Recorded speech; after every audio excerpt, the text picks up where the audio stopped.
E3 Access.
Microsoft Xbox 360.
Hello, and my name is Kim.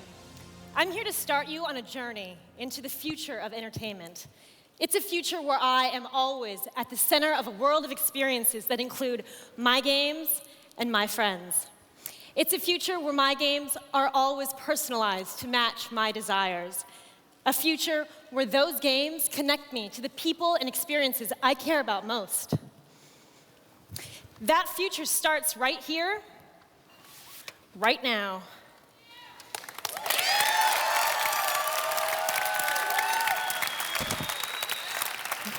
This is my Xbox 360. It's here, and it's on.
Please welcome Robbie Barr, Jay Allard, and Peter Moore.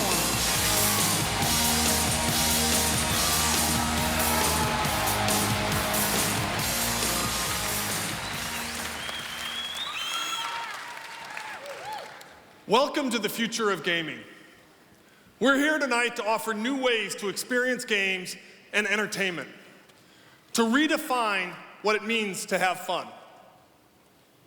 Tonight, I'm here to tell you about a new product. It's inspired by the creative power of the individual and driven by the passion of a worldwide community. With Xbox 360, we've created technology that will enable people from every age and every corner of the planet to gather together in new ways. It's a product that'll bridge vast distances through shared stories and shared experiences. A product with games at its core, surrounded by limitless, connected digital entertainment.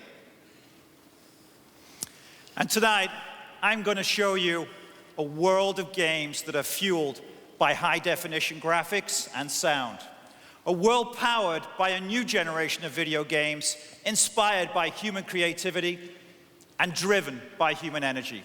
It is a world where our partners will create unbelievable game experiences that will transform the very idea of entertainment.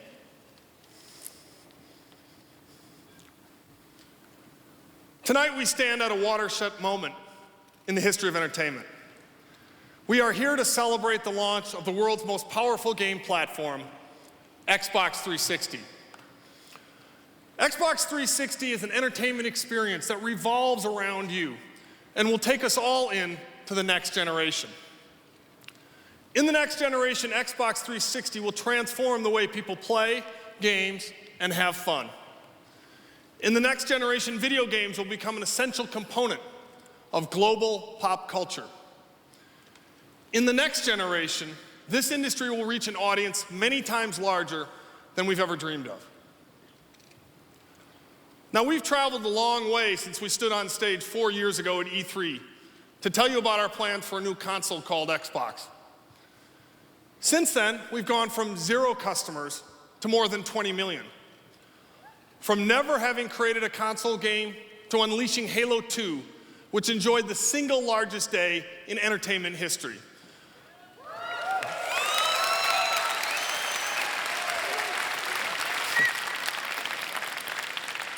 Not just gaming industry, entertainment history.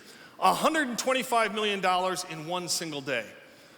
4 years ago, Microsoft had never sold a game console at retail. Last Christmas holiday season, Xbox was the #1 selling console in North America. 3 years ago, we announced our plans to expand gameplay through the power of online gaming. Today, I'm delighted to announce that at the end of next month, 2 million subscribers will be online with Xbox Live.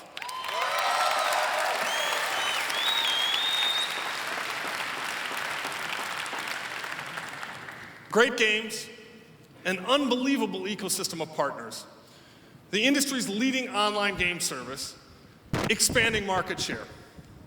Together, we've built a global multi-billion-dollar business. It includes the world's leading developers, publishers, retailers, technology companies, broadband providers, and consumer brands. Now, ultimately, our success is rooted in games. And Xbox is setting new standards with powerhouse franchises like Splinter Cell, Dead or Alive, Project Gotham Racing, Fable, Knights of the Old Republic, and Halo. In 2005, Xbox is the fastest growing platform for game sales. Right now, 6 of the top 10 selling games are Xbox titles. And gamers can expect more than 200 new Xbox titles this year, with hundreds more in 2006 and beyond. So let's take a look at some of the new titles coming to Xbox in 2005.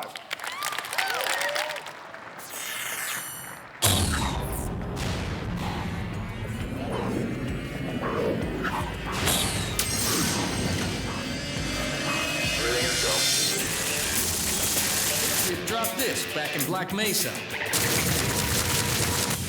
Good luck out there, buddy. Gonna need it.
What a fantastic lineup of games that truly takes advantage of today's Xbox. And it doesn't stop there. In 2006, we'll continue to market and sell Xbox consoles.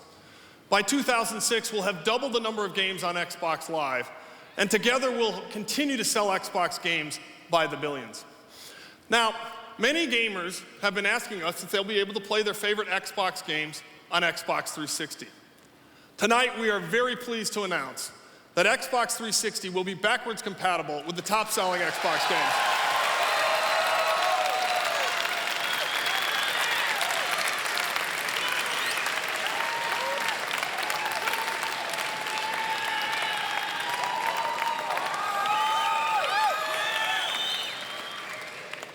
So that brings us to Xbox 360.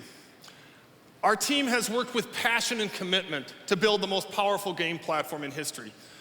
And Xbox 360 will drive category growth for the entire video game industry. Growth that will create an increasingly profitable worldwide business for our partners. How will we get there? Well, we'll start this Christmas holiday season when we launch Xbox 360 in North America, Europe, and Japan. That's right.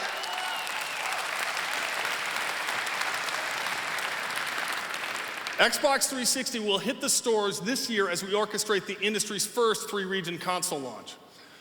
We'll get there with the best launch lineup in game history. We'll get there by making games more approachable for people who didn't grow up with a game controller. We'll get there by offering games that deepen the social experience of playing games with your friends. And we'll get there by integrating all of your digital entertainment devices and content into your gaming experience. Working together, we will transform thought leadership into market leadership. We built Xbox 360 with a mission, a dream, if you will. That dream is to inspire people to think about entertainment in new ways, to revolutionize the way people think about having fun.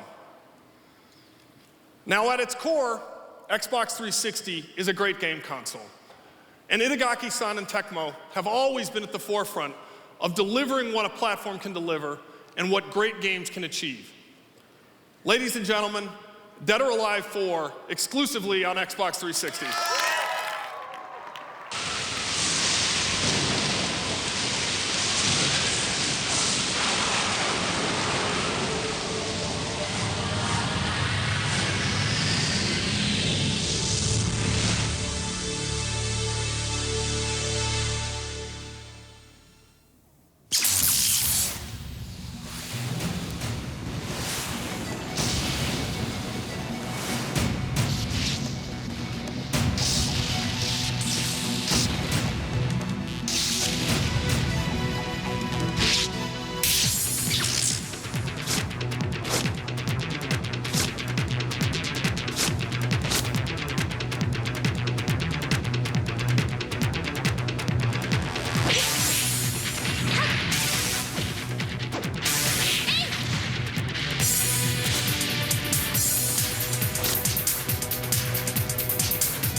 Once again, Team Ninja has taken Dead or Alive and gaming to the next level. This is a kind of first-day experience you can get when you partner with the best game creators in the world and arm them with great software, amazing hardware, and a world-class service. There's been a lot of discussion recently about when the next generation of video games begins. It begins right now. It begins this year, and you just saw it with your very own eyes. And there's plenty more where that came from. This year we'll have between 25 and 40 titles ready this calendar year for Xbox 360.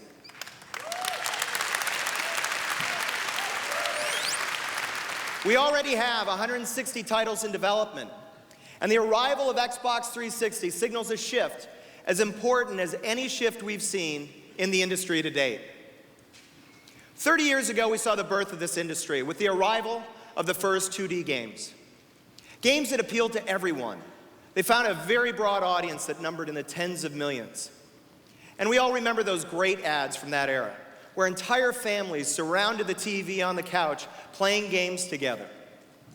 Well, then we made the leap from 2D to 3D, and we expanded and jumped our industry past the 100 million mark. But at that very same time, we narrowed our scope to a much more limited demographic.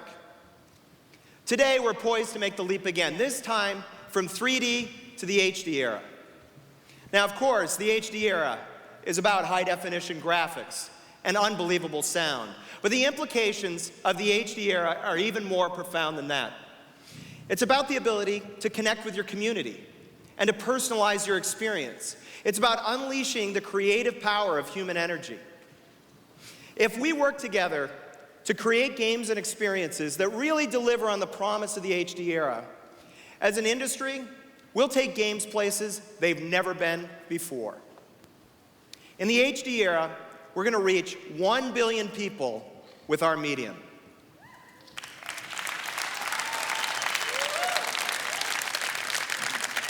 This is a great industry. It's a great business. Our revenues keep growing faster than music, than movies, than television.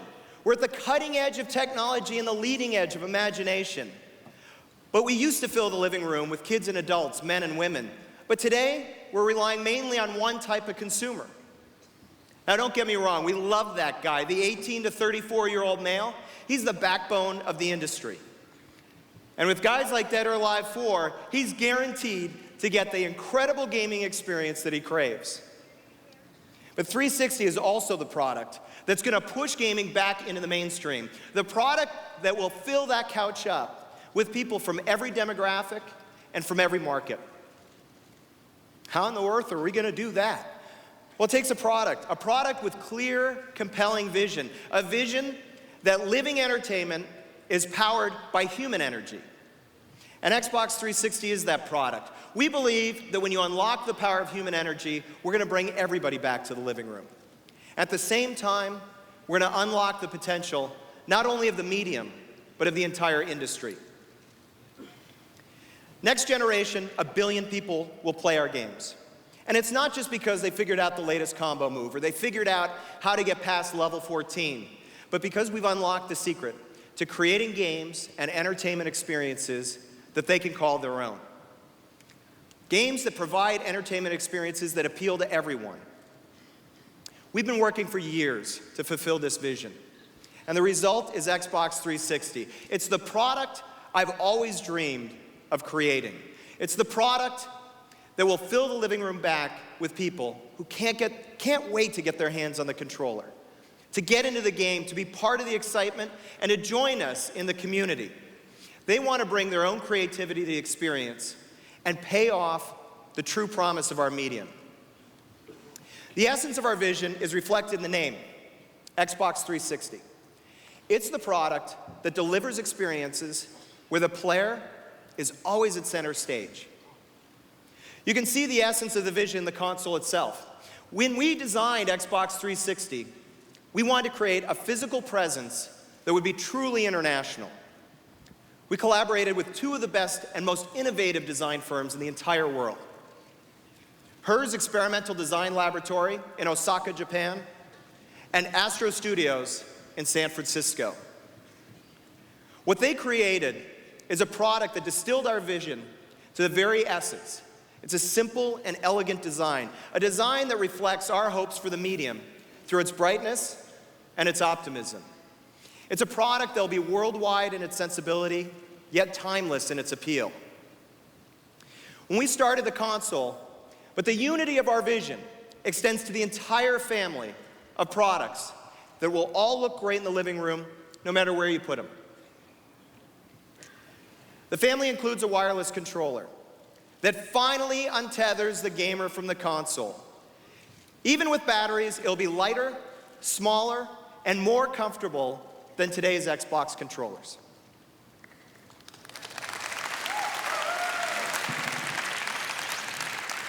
Let's sit down and take a stroll with Cameo.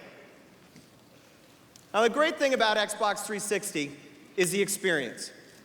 Right here, you hit the Xbox Guide button, and you launch the user interface for the HD era. It's an interface that's clean, consistent, and customizable.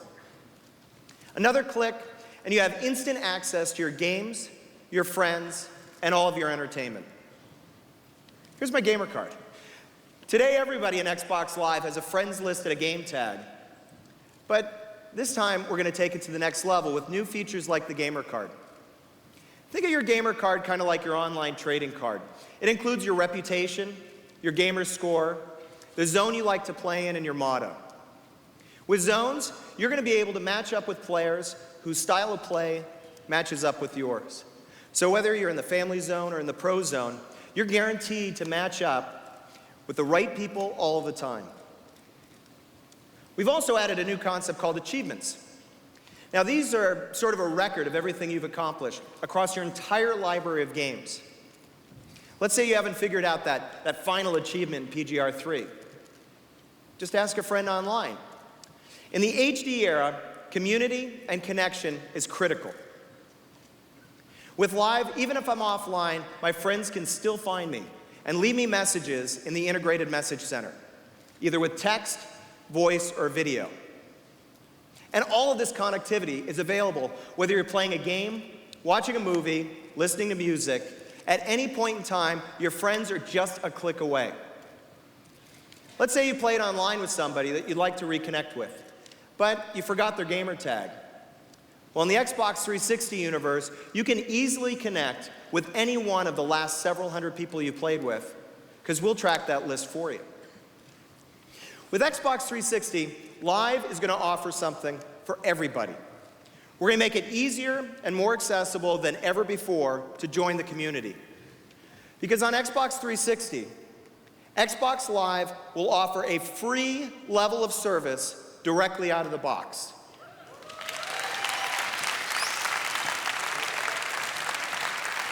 You heard it right. Everything I've just shown you will be absolutely free as part of our silver service. And if you want to supercharge your experience, you can upgrade to gold so you can take advantage of additional services we'll be rolling out. With features and services like this, we're going to extend our online leadership and connect over half of the Xbox 360 game consoles to Xbox Live. 1 billion people this generation, well, that's a big number, but I know we can do it. To do our part, we thought very differently about our approach in designing the product. We knew we had to tap into a lot more markets. We knew we had to fit into a broader range of lifestyles.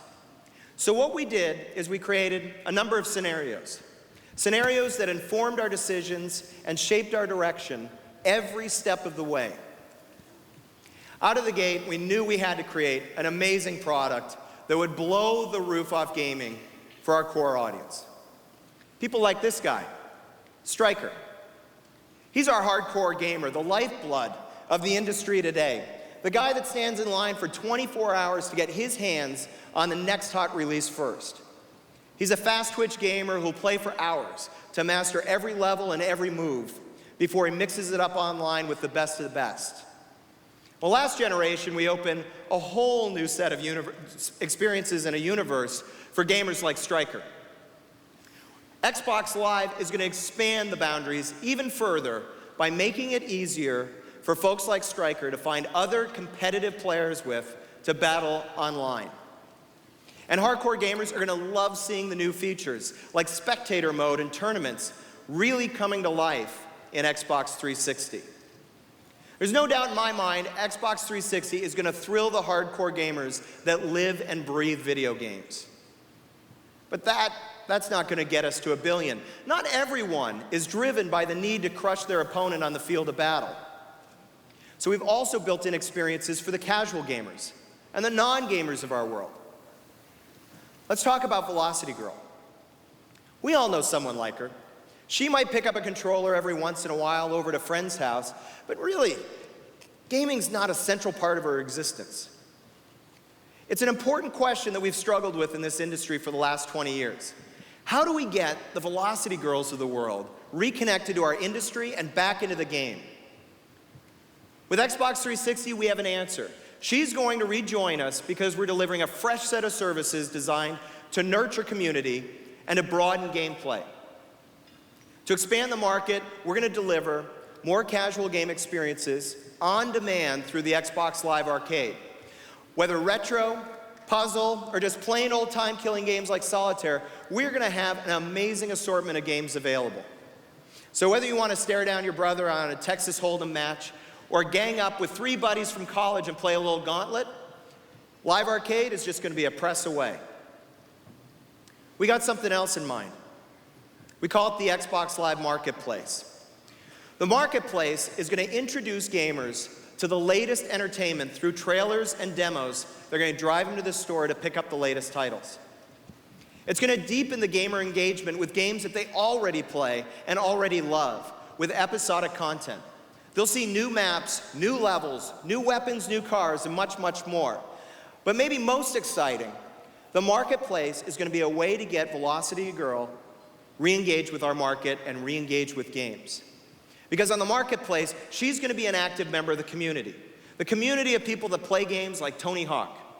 Now, she might never pick up a controller, never take a run in the half pipe, but she'll be able to design and sell stickers, shirts, boards, soundtracks, and even design her own skate parks for those hardcore gamers like Stryker.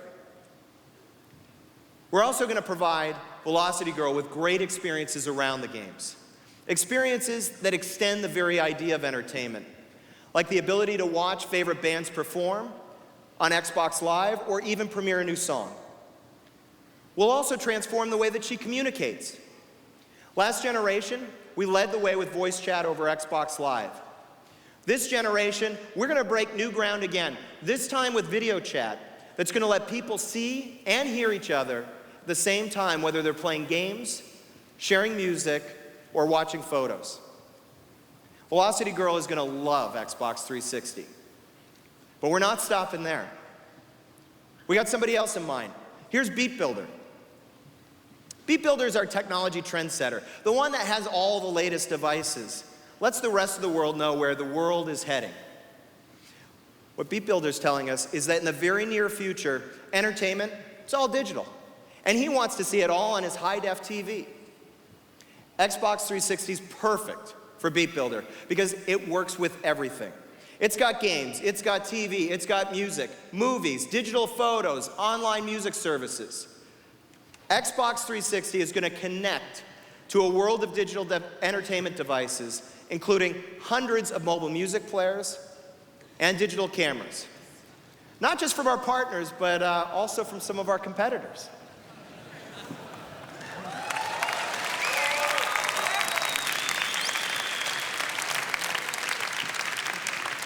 This is the ultimate digital entertainment amplifier for all these experiences. Out of the box, it's a progressive scan DVD player that's going to make the movies in your library look more spectacular than ever before. And remember, it's going to keep you connected. It's also the projector that lets you show up on your big screen TV photos in your living room, or share them across the world while you narrate. When he's not playing games, Beat Builder is going to use this digital amplifier to open the door to incredible new high-definition experiences. He'll be able to sample and purchase content online. He'll be able to stream high-definition entertainment stored on his Media Center PC. He'll be able to bring this entire experience to life in his living room.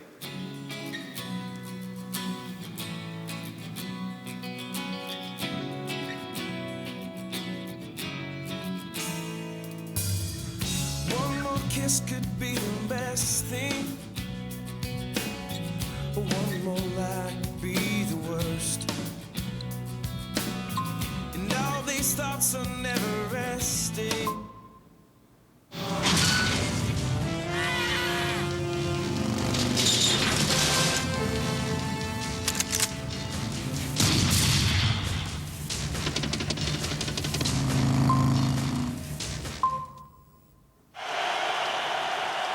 Play fake, Delhomme pulls it down, looking, gonna go deep, has his man wide open, it's Muhammad!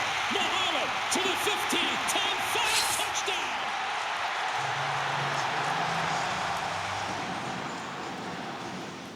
Well, you all saw the touchdown, but you might have missed the invite. Only on Xbox 360 will your high-definition entertainment experiences always be connected. That's right, we designed a single device that's going to let you purchase music, purchase movies online, and stream high-definition entertainment, whether it's movies or pro sports, all the while staying connected to your live community. Connected to your community all the time in high def. Stryker, Velocity Girl, Beat Builder. We're checking off the list, but these are just some of the people that we thought about on our journey to build the ultimate entertainment product with truly mass appeal. It's really all about achieving the true potential of this medium by working together to reach 1 billion people. And I promise you, we thought about everyone, and we've got them all covered.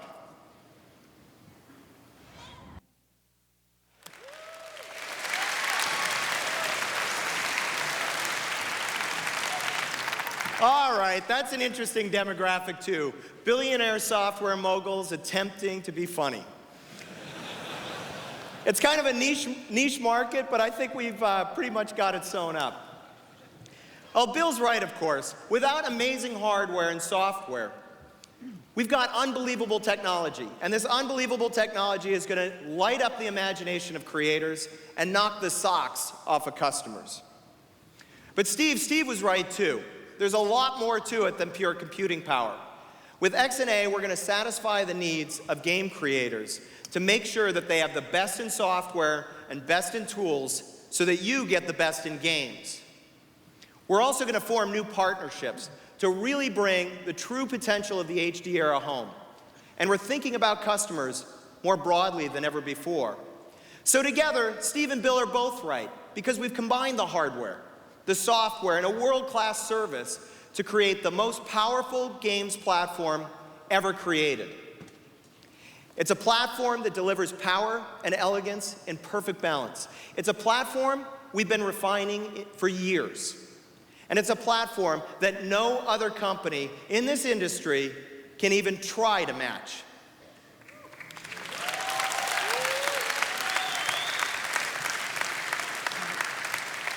Next generation, this platform will enable us to turn the entire world into gamers. And that's how we're going to reach 1 billion. Now, of course, we built the Xbox 360 to also capture some of the energy and some of the key consumer trends that are shaping our culture. One of those is the urge to personalize. It's everywhere.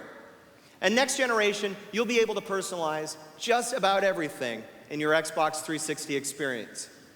You can change the look of the interface to match your personality or add a favorite photo as a wallpaper. And with faceplates, you're going to be able to match the look of your console to your interests, your living room decor, or even your own personal sense of style. In fact, as a thank you, on your way out tonight, we're going to be giving you all a limited edition E3 faceplate.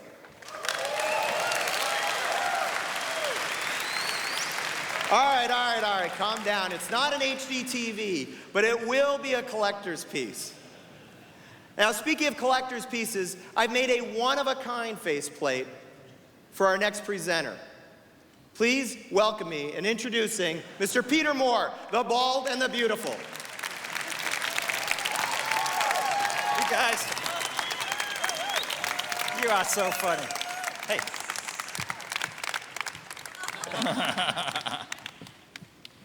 Thank you, Jay. So to begin to understand the promise of the future of video games, think about some of the most absorbing experiences of your life. Like many of you in the audience this evening, I'm a runner. There's that place that you can sometimes reach on a long run where you achieve a kind of perfect mind-body equilibrium. It's been called the Zen of running. In the HD era, we're going to deliver the Zen of gaming. Next generation games will combine unprecedented audio and visual experiences to create worlds that are beyond real. And they'll deliver storylines and gameplay so compelling that it will feel like living a lucid dream.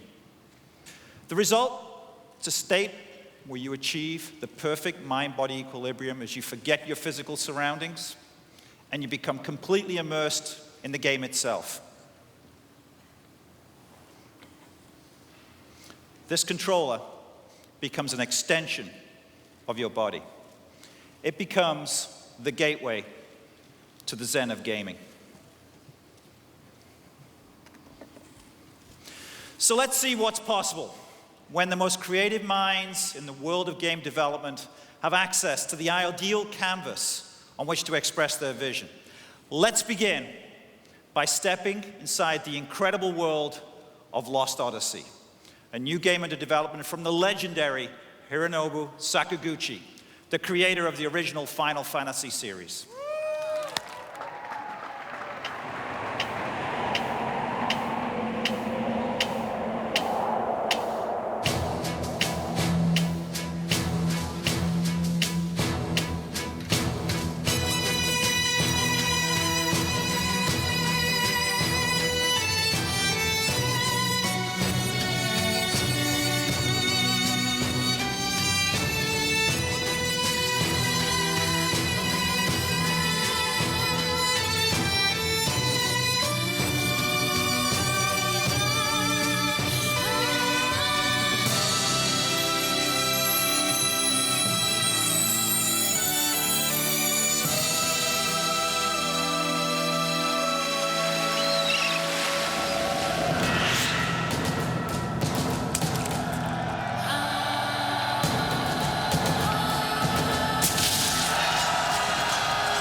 So to create experiences that transform reality, well, that's really a lot to ask for any medium. To ensure that the next generation delivers, every game is built on what we call essentials. A foundation of requirements every title must have before it can ship on the Xbox 360 platform. These essentials include a minimum of 720p high-definition resolution to provide gamers with jaw-dropping visual clarity and fidelity. Many developers are already working on games in 1080i. Every Xbox 360 will be designed for high-definition widescreen television and will support 16:9 aspect ratio to expand the storytelling canvas. Let me just state very clearly, these games will also look amazing on standard definition TVs. In addition, Xbox 360 will provide anti-aliasing that gets rid of what we all call the jaggies. Well, you know what? With Xbox 360, the age of the jaggies is over, superseded by smooth, lifelike visuals of cinematic quality. To be truly cinematic in the next generation, sound becomes incredibly important. Xbox 360 games will offer a minimum of 5.1 multi-channel sound, so you can hear the thunder of cars as they roar down the track and hear the rustle of leaves behind you in the breeze. So many people thought Project Gotham Racing 2 was one of the best racing games ever to appear on Xbox. There's no doubt that certainly it was one of the most innovative when it came to enhancing the racing experience on Xbox Live. PGR 3 will immerse you in racing like never before, with real velocity-based motion that delivers the feeling of being on the edge of your seat as you drive some of the fastest and most beautiful cars on the planet. PGR 3 will be one of the first titles to take full advantage of spectator mode with Gotham TV.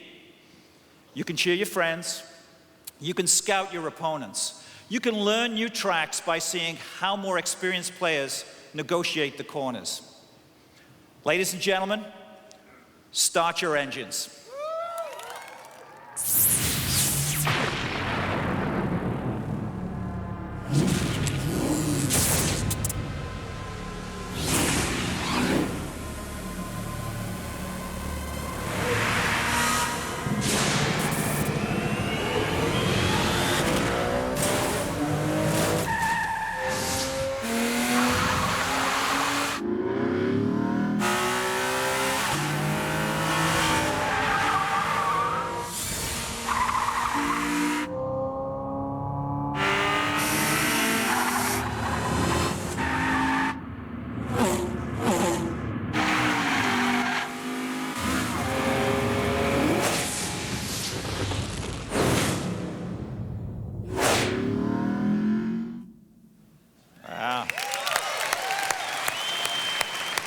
Talk about sound. Wow. So how important is spectator mode? Picture your video game racing season on Xbox Live, sponsored by one of the leading auto manufacturers. At the start of the season, 250,000 people pay $10 each to sign up for a head-to-head 30-race competition. The stakes? How about $1 million to the overall champion? In the final race, 16 finalists go head-to-head for the $1 million prize. And with spectator mode, 250,000 fans will log on to watch the competition. If you're the sponsor, you've captured the attention of hundreds of thousands of people who spent the last 6 months living and breathing your tournament and your brand. So let's change gears here, no pun intended. Maybe more than any other publisher, Ubisoft has been at the forefront of the quest to create realistic environments. They're always pushing the platform to limit, and now with Xbox 360, they have all of the horsepower they need to deliver an experience that will place you completely in the moment. Tom Clancy's Ghost Recon 3 drops you in urban warfare at its most intense and chaotic. You are a soldier of the future.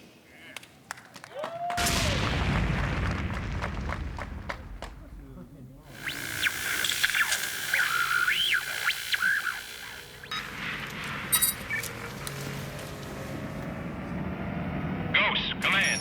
UAV detects enemies to the north. Eliminate them.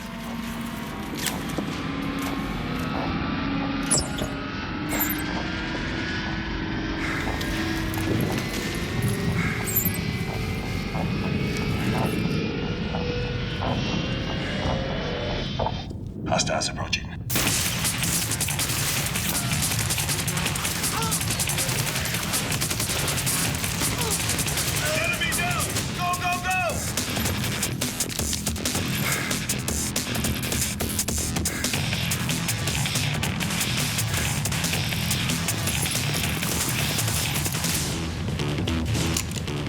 Taken up positions in the embassy. The president is safe. Entrances and exits are locked down. Major, Lieutenant Bolin is down. And President, he's dead too. Dead, sir. Negative, negative. The VIP is down, but needs help. Repeat, we have the VIP down and need a medic now. Safety of the president is priority. Wow. Sports are always a critical piece of every console's launch portfolio. And this is where the talented team at Visual Concepts always shines. They have consistently pushed the boundaries of realism in sports video games. And tonight, it gives me great pleasure to give you an early look at NBA 2K6.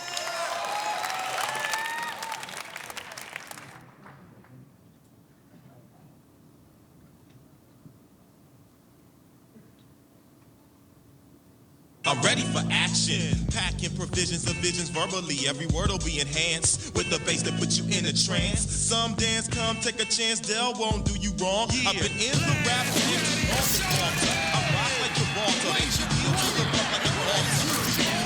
It's improved when you have water bottle with my wrist that's through your back. Massage before you back it on the garages. The beat just garages. Hip hop hopefuls will do well to know this. It ain't about who's the dopest. Focus upon you when they feel what the song do. I think I'm onto something when I got my now the music's back. I can barely stand and hear it. And my rhymes are impeccable. I said my power music sounding like it sounded too clear. Just wrecks the whole vibe and strive for perfection. Why you think they call this a perfection, eh? Can't forget the bass. Wow.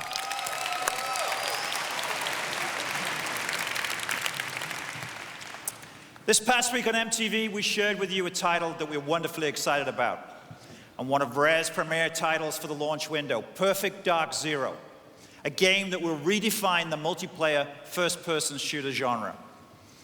This next title from Rare represents an important leap forward in game development, combining dynamic puzzles, immersive combat, enormous environments, innovative storytelling, and really, really, really fun gameplay.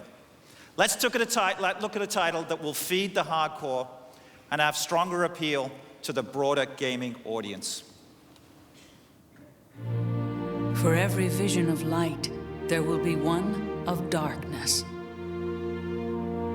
For every moment of peace, there will be one of chaos. She alone holds the power to save this world.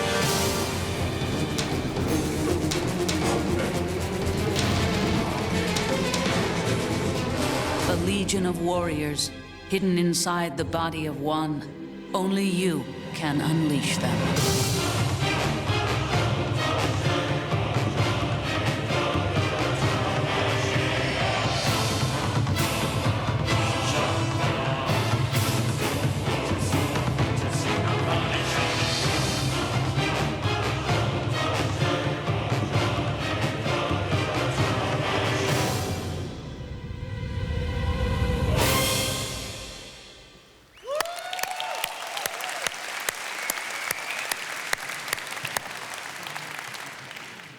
Earlier I said that sound is more important than ever before.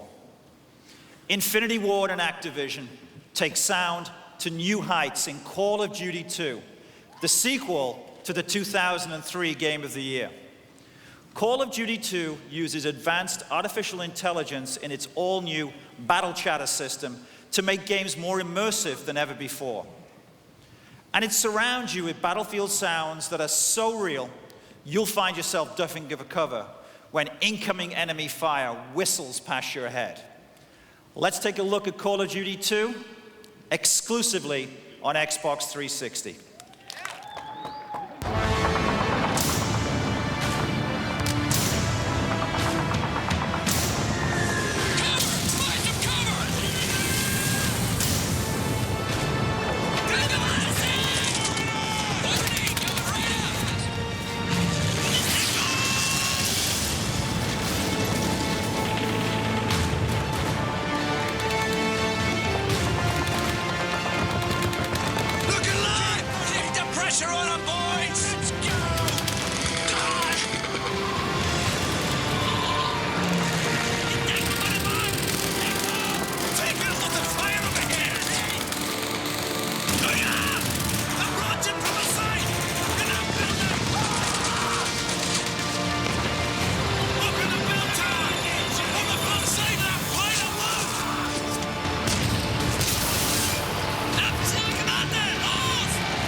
Spectacular. So how about this? How about a brand new, full-featured, next-generation role-playing game in the launch window? Morrowind was one of the best-selling role-playing games ever on the Xbox. The sequel to this incredible game is called Elder Scrolls IV: Oblivion. It promises to feature one of the largest open-ended worlds ever created for a video game. It also includes thousands of characters that are governed by groundbreaking AI. These characters eat, sleep, and complete tasks all around the clock. And they make their own choices based on what's going on in the world around them. Welcome to the world of Oblivion.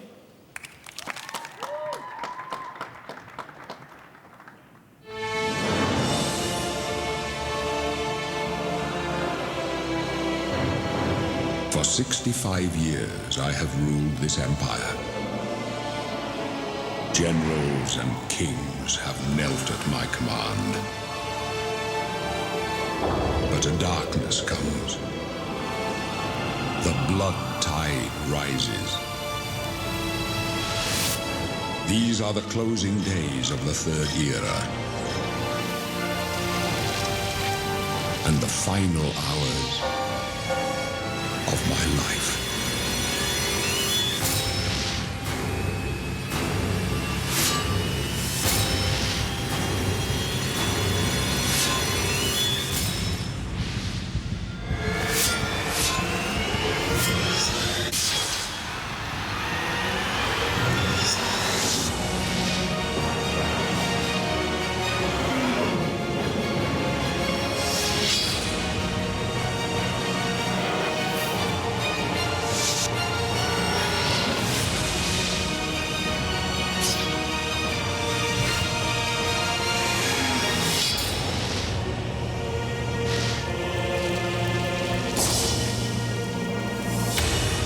Find him and close shut the jaws of Oblivion.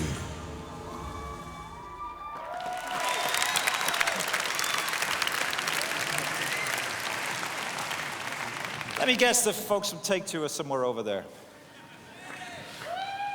Yes, indeed. Let me repeat that. An all-new, full-featured, next-generation RPG in the launch window. That's what Bethesda and 2K Games are delivering, and it's going to be stunning. I'm talking about stunning. Gears of War is the first title developed by Epic Games exclusively for Microsoft Game Studios and the Xbox 360. Epic uses its amazing Unreal Engine 3 to create cinematic, high-definition visuals featuring beautifully rendered, interactive environments. And characters so lifelike, they appear to be made of flesh and bone. Gears of War is a third-person tactical shooter with survival horror themes that will literally make you afraid to pick up the controller. Let's roll the video.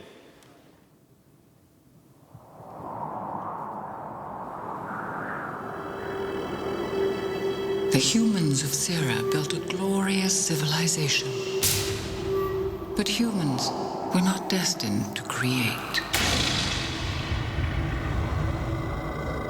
They ultimately did what they do best. Destroy. But this was nothing compared to a new threat from below. An enemy that will force humanity to take their last inevitable steps toward extinction.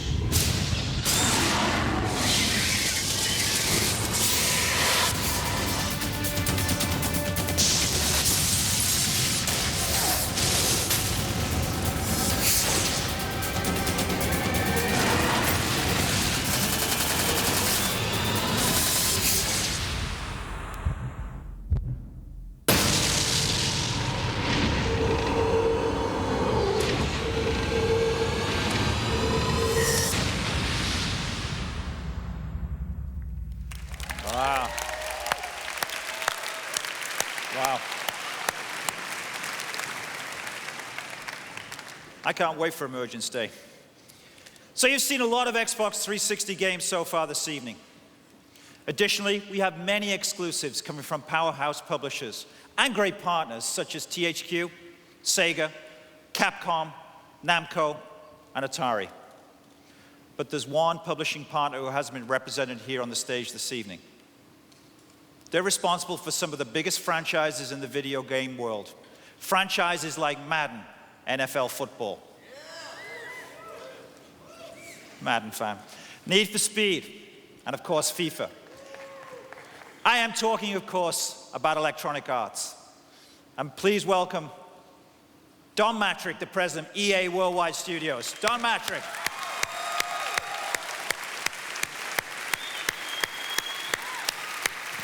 Hey, Don. Good to see you. Thanks, Peter. I'm here to tell you about some of the great titles our teams are creating for Xbox 360. But before I start, I was wondering if I could give you a little marketing tip. I thought you were more of a studio guy. Right. I'm just a studio guy, and you're a marketing genius. Oh, thank you. But let me offer you one tip. I love the worldwide campaign and the statement you made on MTV. Right. I love the young woman with the backpack, but if you don't mind, I'd like to introduce you to somebody just a little bit different. Okay. I want to introduce you to Backpack Guy. Whoa, watch out. Careful.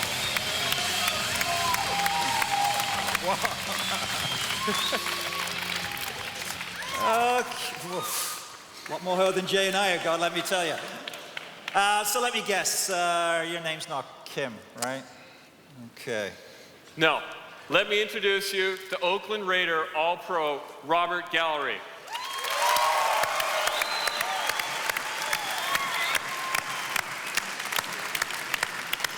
I hope you don't mind. I brought along a few new ideas for Xbox Ideas 360. Are good. Thank you, Robert. Ideas are excellent. Man, do you play games? Yeah.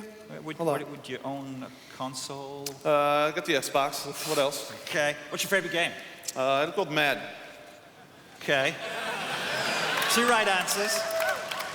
So how about this? I'll make you a deal, because I'm kind of a Raiders fan.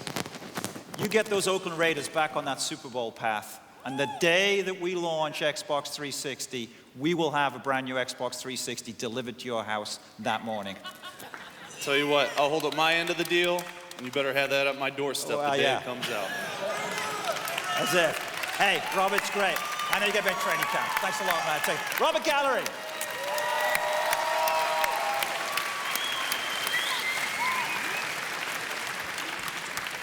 Wow. Is he just freaking huge or what? I mean, He has your home address. This is the largest development commitment that EA has ever made in support of a new console. Right now, we have more than 25 EA titles in development for Xbox 360. And when it hits the stores this Christmas holiday season, our goal is to have at least 6 EA games waiting so gamers can see what Xbox 360 power is all about.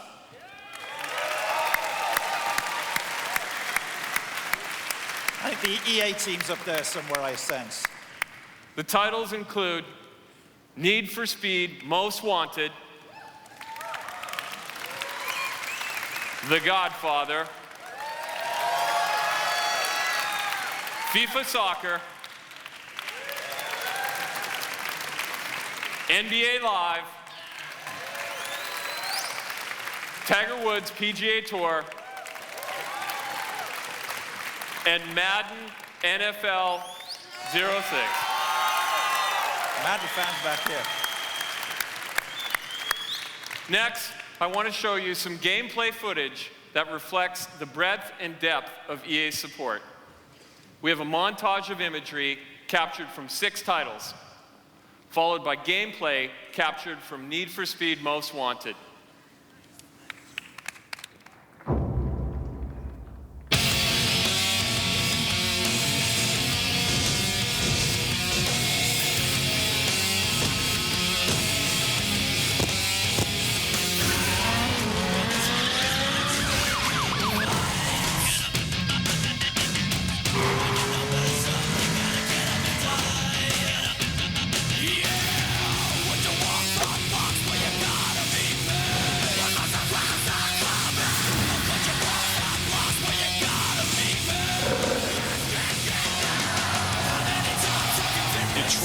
to a zone defense.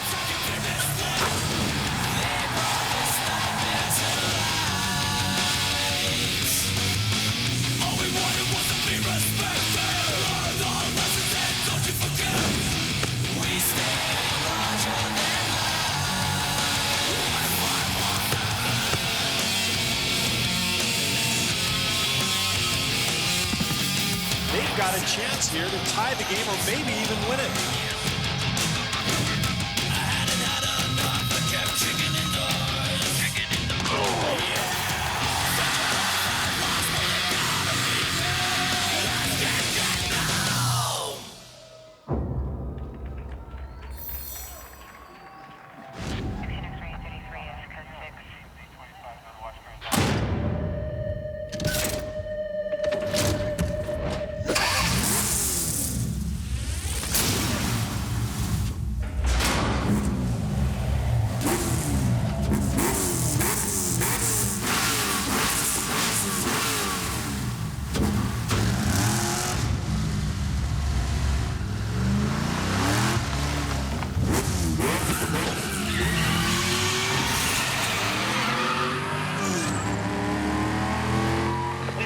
Vehicle moving at a high rate of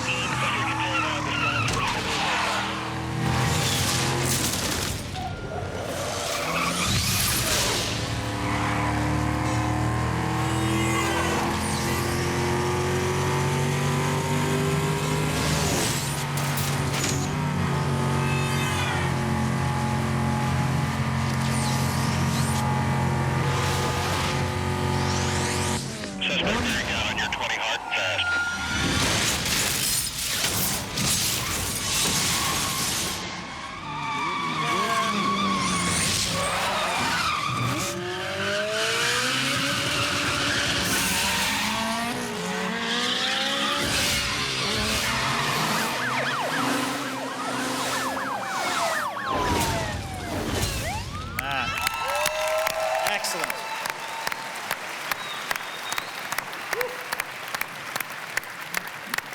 And Peter, there's more where that came from. EA is 100% committed to a successful launch of Xbox 360.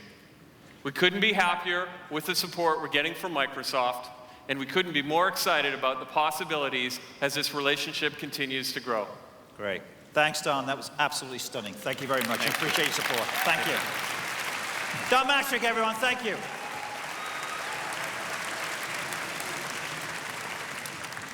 So I think you can see why we're so excited about the future of Xbox 360. All of these games, all of these visuals, all that power in this one box. Without a doubt, this is the best team of developers and publishers working on any game platform anywhere in the world. And with their support, we will have the best launch lineup in the history of video games. Thank you.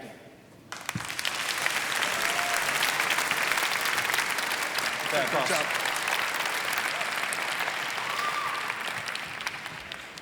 Thanks, Peter. We are thrilled by the great support and breadth of titles that all of our publishing partners are delivering for Xbox 360. Now, earlier when Peter said that we have all of the world's best publishers, he wasn't speaking figuratively. Tonight, we are pleased to provide the final piece of the puzzle. I'm very excited to announce that one of the world's great publishing houses is creating games for Xbox 360. I'm honored to present our newest partner.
Ladies and gentlemen, it's my pleasure to introduce Mr. Yuichi Wada, President of Square Enix.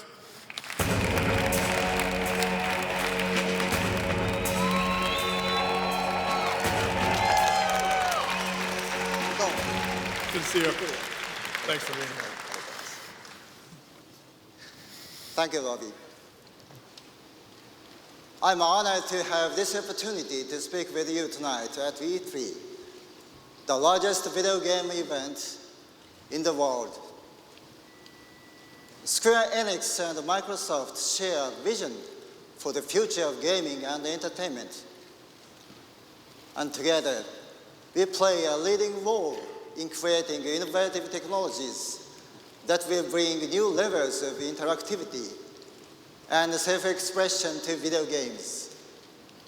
So tonight, I'm very excited to be able to announce that Square Enix will join with Microsoft and Xbox to bring our games to Xbox 360 and Xbox Live.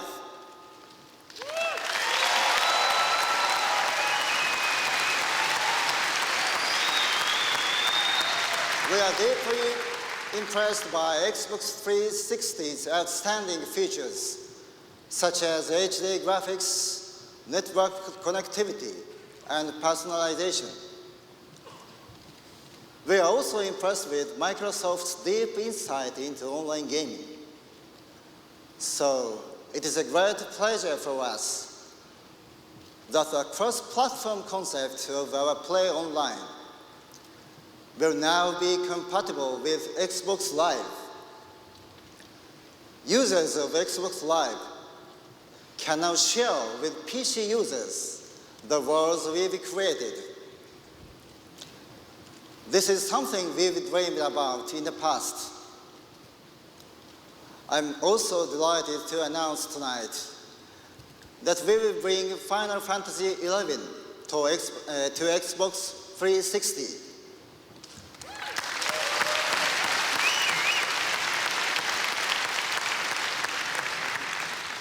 Close collaboration between Microsoft and Square Enix is just beginning. As a company that is dedicated to expanding the boundaries of what is possible in the world of video games, Square Enix looks forward to working with the Xbox team to create new worlds that Xbox 360 will make possible. Tonight, I'd like to share with you a sneak preview of what we believe the future of video games might look like. We created this real-time rendered image, taking advantage of Xbox 360's superb graphics power. Thank you very much. Thanks very much. I really appreciate it.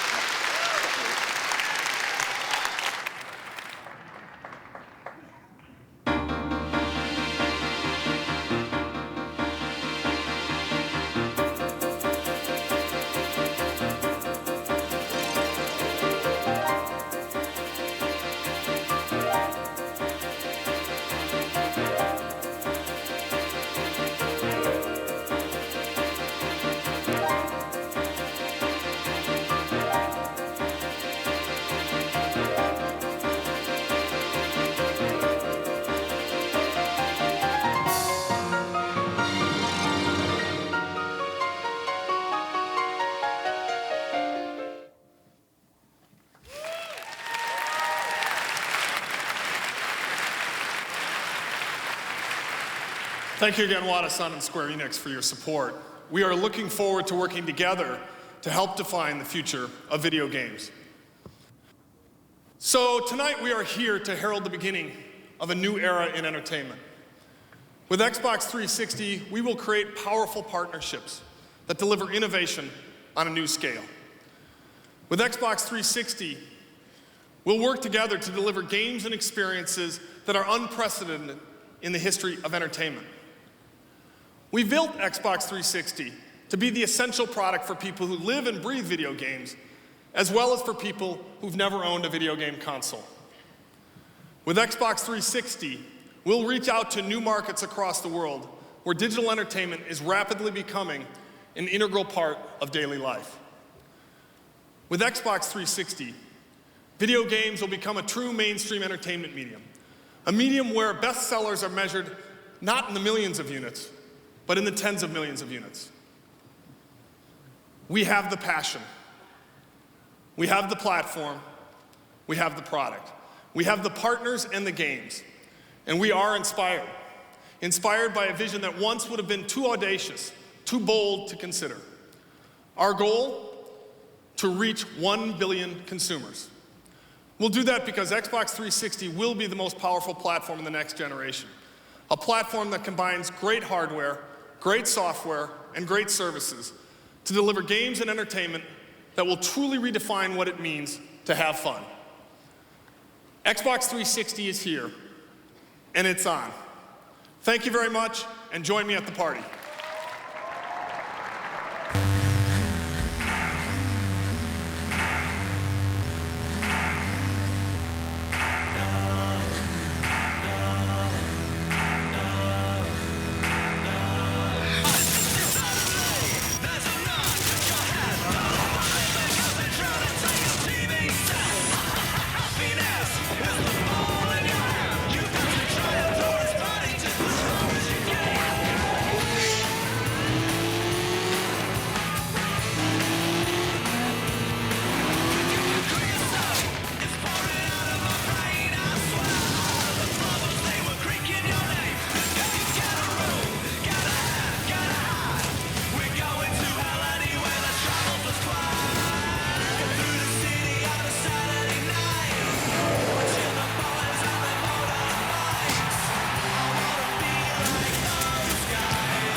Hold up. Done.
Oliver Najad. You know, Stacy, it feels like just yesterday we were right here at E3 2004. We were. The year goes by so fast, and I gotta tell you, every year they outdo what they did last year. So many new games. And this is a very special year at E3 because it is the year of, can you believe it, the brand new consoles. And Joel Gordine, our very own fan cam operator, he's gonna have interviews, lots of celebrities. You know, he's also gonna have not one, but two cameras strapped to his head, so you gotta check back. He's gonna get in a ton of trouble. Behave yourself, Joel. And that's not it. We've got another surprise for you. While we're out hitting the floor, our own King Kong of audio, he's gonna be voicing stories. Brian, isn't that right? That's right, guys. I'm stuck here in a dark sound booth with no video games. Thanks. Yeah, see what we mean. All right, everybody, we're gonna kick off, and we're gonna start the action right now. Oliver, I'm gonna head to the South Hall. Where are you headed? I'm headed over to the West Hall, so listen, you guys, check back with us often and prepare to get floored at E3. Let's go have some fun. Let's go.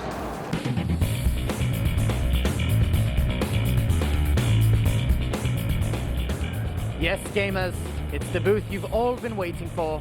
I give you Xbox. Even with all the hype about the Xbox 360, Microsoft has by no means abandoned your Xbox. The proof is all around you. PC Gamers made Half-Life 2 a bestseller last year, and the game is looking just as good on Xbox. Gamers lined up to see the brand new Halo 2 maps and the new World War II shooter, Call of Duty 2. Shooters, sports games, action-adventure, there's something for every gamer here at Microsoft. All right, well, we ran the gauntlet, so to speak, over here at the Microsoft booth. I hope you're satisfied.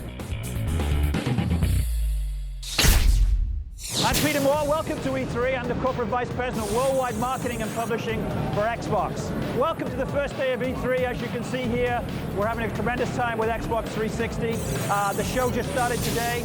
This is the introduction of the Xbox 360.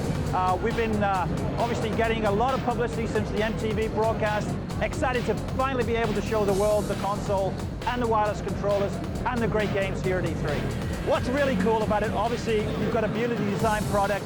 You have controllers that are perfectly wireless, but I think the coolest thing is that this Christmas holiday here in North America, Europe, Japan, you'll be playing high-definition games that are gorgeous to look at, incredible to listen to. There's probably going to be 25 to 40 games before the end of the calendar year, and I think the next generation has started, and it starts with Xbox 360. So specifically, we've laid down a series of what we call essentials for a game to meet the criteria that fits Xbox 360. The game has to run at a minimum of 720p, the minimum bar for high definition. The game has to support 5.1 multi-channel sound, the minimum bar for surround sound as we call it today. The game must fill up these 16:9 aspect ratio televisions, these wide screens we're all buying. And for gamers, the game must support anti-aliasing so that the jaggies go away and we get these smooth, cinematic, lifelike experiences. So there's three games that I'm really excited about right now. Project Gotham Racing 3 from the boys at Bizarre Creations in Liverpool, my hometown. Excited about the way that they bring racing to life in the streets. Ferraris, Lamborghinis, 170 miles an hour through the streets of London, Tokyo, or Rome. Second game I'm most excited about is Perfect Dark Zero. Perfect Dark Zero welcomes back Joanna Dark to video games. It's the sequel to Perfect Dark. It is a massively multiplayer online game. As many as 50 people can be playing in a single game experience. We absolutely love the character that is Joanna Dark, and of course the gameplay will be incredibly infectious. Third game, Cameo, also from Rare. Beautiful fantasy-style action-adventure type game. It will have incredible worlds of vivid color, but most importantly, really, really, really fun gameplay. Cameo is a princess who morphs into different characters. The boys at Rare have done a tremendous job in bringing the Xbox 360 hardware to life. I'm Peter Moore from Microsoft, and you've got access. This was like the top secret spot where they were showcasing some of the Xbox 360 titles. One of those titles is Perfect Dark, and Duncan over here had a little something to do with the game. Duncan, why am I going to go plunk down my money when I've got a whole case full of Bond titles to buy Perfect Dark 360? We're doing something different there. We got a lot more freedom to do what we want with Perfect Dark Zero. We're building on the game Perfect Dark 64, where Joanna was introduced to the world as a Perfect Agent. Perfect Dark Zero takes us back in time a little bit further to see how she became that Perfect Agent, see how she built up the relationship with the Character Institute. I can't tell you any more than that at this point. Indeed, the Xbox 360 looks like a powerful machine, but gamers will find out for themselves this holiday season when the Xbox 360 debuts worldwide. Okay, everybody, I think we're going to get started here. We are showing Kameo, Elements of Power. This has been developed by Rare. It has been completely redesigned and is available exclusively for the Xbox 360. Now, you play the game as the lead character here, which is Kameo, our heroine. She has the ability to morph, as you can see, into any one of these 10 unique and incredible warriors. And it helps her to battle the ever-present evil. Now here you see the game starts out right in the midst of conflict. And Kameo is in one of her warrior characters. This is a powerful ice yeti. It's called Chilla. And it has the ability to use ice spikes in exploration and also as projectiles for combat.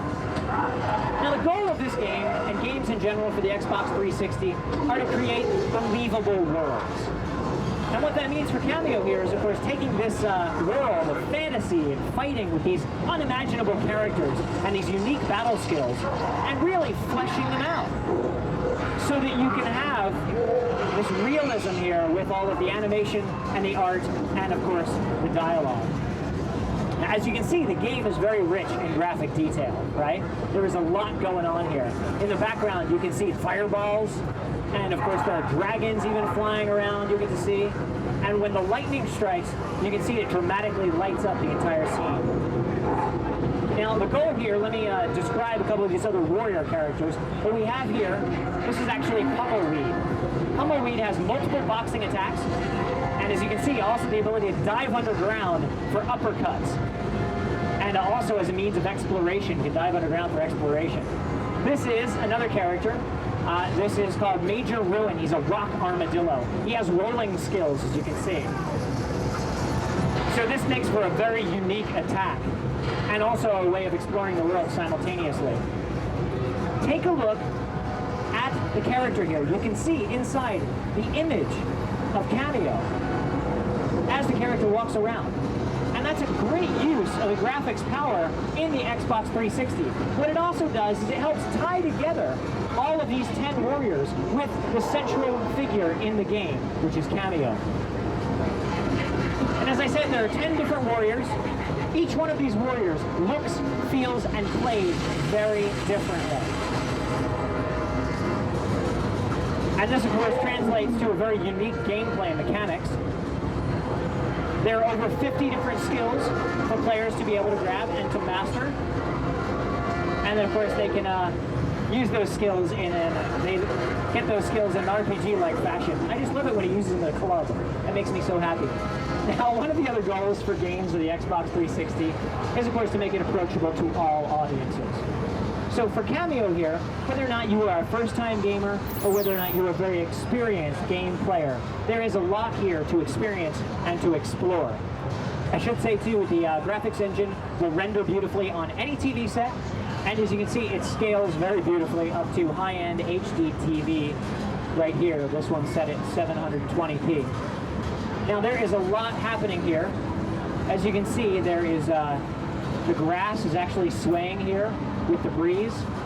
There's shadows from each one of the trees as they come down. And look at the dynamic life of the birds and the insects, and even the detail on the castle. You see now it's twilight, and then it's just turned dark. So we have the night and day cycles here.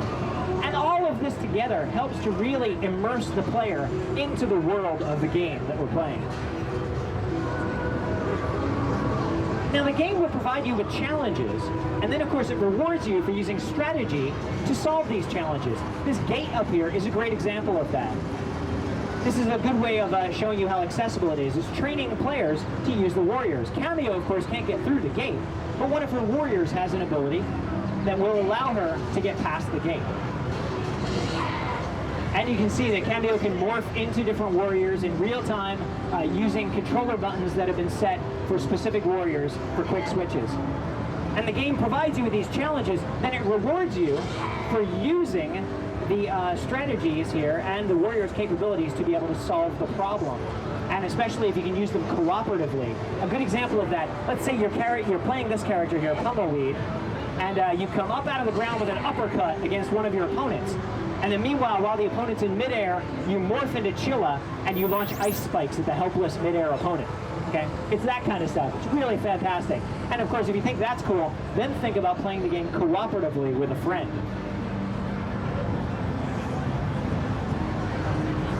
Oh, this is good.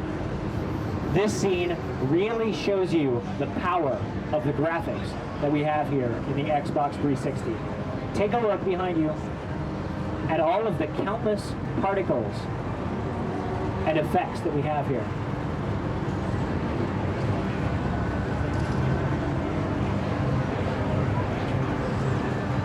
Now, of course, one of the things that game designers are always asked to do is to intensify the action of the game by putting more simultaneous characters on the screen. So what we have here is a battlefield scene. And imagine a battlefield here covered with thousands of enemies.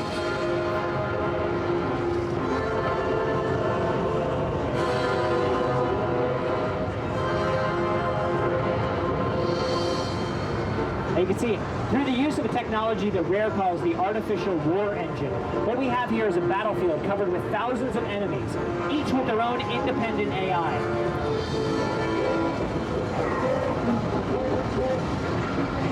As you can see, we are slightly outnumbered. So what we'll do is we'll go ahead and we'll call a few friends. Here we have an army of 1,000 elves to help us out to fight against the army of over 1,000 trolls.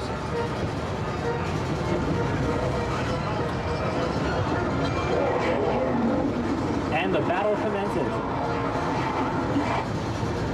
Oh, here we go. We get to see the battlements coming out. So this is Kameo, Elements of Power. Mystical action-adventure game where the central character has the ability to morph into any one of 10 different warriors. It'll be available this holiday season, and it is available exclusively on the Xbox 360. And if you like the way this looks, just to tell you, we are running right now on an alpha kit, running at about 30% capacity. So if you think this looks good, just wait. It's going to be amazing. And we'll go back to the battle here so we can show you a couple of the other characters here. This is actually one of the other warriors. This is a fire-breathing dragon here, fire dragon. This is called Ash. And with Ash, you can really see the central character there, Kameo, floating right in the center. I like to watch because she actually moves with the fighting. And here's another character here, another one of the warriors. This one's called Rubble, very aptly named, Pile of Rocks. Rubble has a bunch of different attacks there. As you can see, there's the machine gun rocks attack.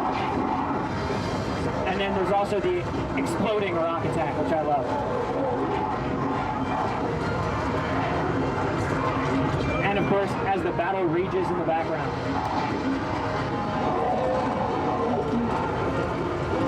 So thanks everyone. That is Kameo, Elements of Power. Hope you enjoy it.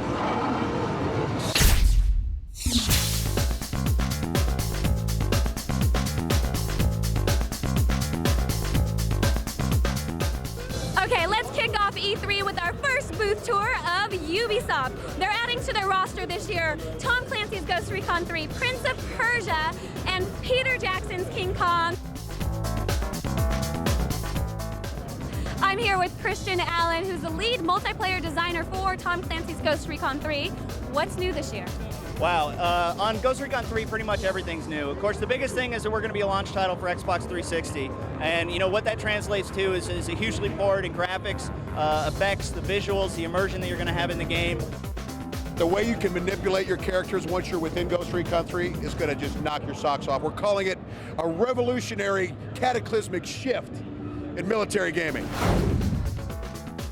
Next up, I had a chance to peek at Prince of Persia for Xbox and PlayStation 2. The prince has returned to the city of Babylon. He's expecting a hero's welcome, and he returns, he sees an army attacking the city, and he realizes it's anything but the royal treatment. He gets infected by the Sands of Time. And for the non-players, the Sands of Time, they just have to know that it's a magical sand that changes people and infects them and makes them evil. And as he becomes more and more infected, the Dark Prince, this second playable character that we're so happy with, becomes more and more powerful and has more and more influence over the Prince's choices. Secrecy surrounds Ubi's King Kong, but I was able to squeeze a few tidbits out of the game's director. In this game you will play a human, adventurer, and King Kong himself. So that's a very big game.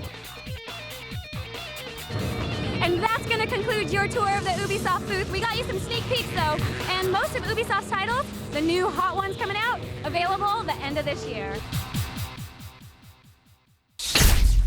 Well, my name's Christian Allen. I'm the lead multiplayer designer on Ghost Recon 3, and I'm going to be giving you a run through of some of the features and cool stuff they're going to see in the game. This game's going to be on Xbox 360. It's a launch title, and you're also going to see it on current gen platforms and PC as well. It's going to be simultaneous release. So the big thing in Ghost Recon 3 is that you're playing as an integrated warfighter system. That's your soldier. It made an appearance in Ghost Recon 2 Limited, but this time we're taking it to the next level. We've worked a lot with the Natick Soldier Center. We got a lot of information from them. We got a lot of contacts with Special Forces. And so I'll go through a little bit of the character's gear that you're going to have in the game. All right, so this is footage from the integrated warfighter system that we got from Natick. We have the advanced technology in Ghost Recon 3.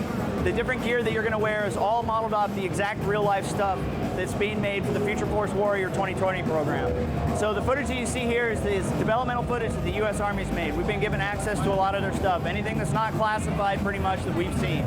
So that really brings a level of realism and a high-tech edge when you're fighting on this battlefield. The integrated warfighter system combines a bunch of systems made by different companies. Cry Associates created the suit that you're going to be wearing. It has a lot of features. It has bone induction communication. It has a fully integrated close fit system for the characters. So it has a form-fitting, heat-reducing venting situation. It's got things to lock your weapon into your shoulder. It's got a lot of pads. It's got the new Cry Multicam camo. And that camouflage is different than the camouflage you see today because it plays off the human response to light. So what that does is, it makes your character look really cool, and it's based off a real high-tech system. The big thing that affects gameplay when it comes to this character is the cross-comm system. In the integrated warfighter and the Future Force Warrior system, the soldier has a monocle, and that HUD overlays what you can see in the real world. So it communicates tactical information to the player, just like it would a soldier in real life. Another thing you're going to have is the caseless battle rifle. I'm sorry. The other thing you're going to have is the modular caseless rifle. It fires a 6.8mm caseless round from a 45-round magazine. It's a new prototype weapon system that was designed specifically for the Future Force Warrior system. It's never been seen anywhere before. Now that cross-comm system in gameplay, what it amounts to is a new communication system for your team. Not only can you give orders to your team through it, both aggressive and defensive orders, but you can view your actual viewpoint of what your team can see. So you can switch back and forth and see a multi-windowed viewpoint of what they're seeing. And that also ties into the support elements that you're going to have, whether it's calling in an airstrike from a pair of Apaches to ordering an automated drone to gather intel. All that system's right through your D-pad. It's right there at your fingertips, so you don't have to stop and get out of the action. You'll see a little bit here. He's accessing the command map, and everything's all through that cross-comm system. In multiplayer, it's also going to be a great team communication tool. Switch back and forth, view through your guys' tools, through your teammates' viewpoints. So as you can see, this game's set in Mexico City. The whole campaign is continuous. It's all through different parts of the city. It doesn't break the immersion. You don't jump out. You're always there. The plan is to not have load times. You'll just be in the game playing the whole time. You'll notice we have an enhanced reality view. That's used to identify friend and foe targets. Gives you an outline.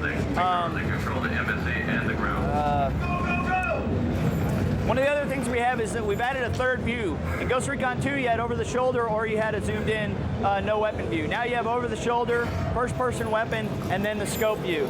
So it's another option for the player. You get to see your weapon tracks. There's going to be a soft aim system, so when you're zoomed in, depending on the type of weapon you can have a lot more precision when you're aiming. When you're zoomed out, it pans around with you for quick movement, but when you're zoomed in, you can be precise and nail it, just like a real Ghost Soldier would.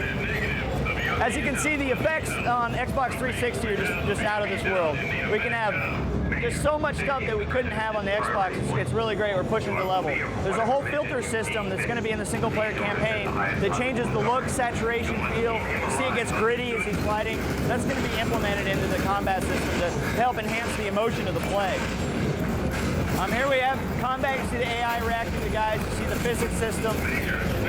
The Narcom on the right just called and said, I have an airstrike in. They're going to be coming in soon, and when they come in, you'll be able to look through the Apache's viewpoint as they come in and make an airstrike on the tank.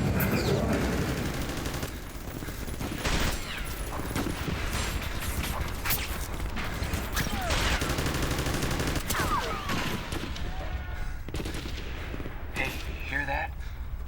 Those sound big. It's a tank. And Abrams.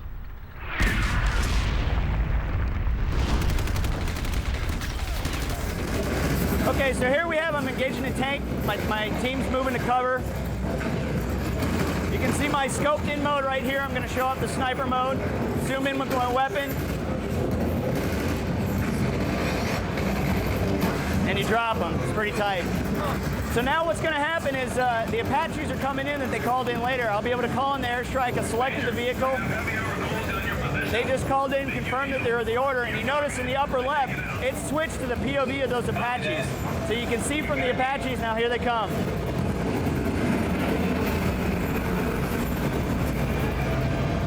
And I took it out.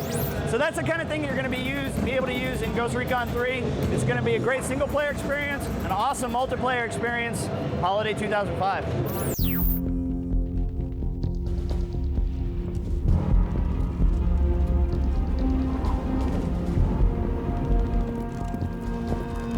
Crosscom activated. Vulture, this is Ghost Leader. Multiple strikers bearing 120. Copy that, Ghost Leader. Targets acquired.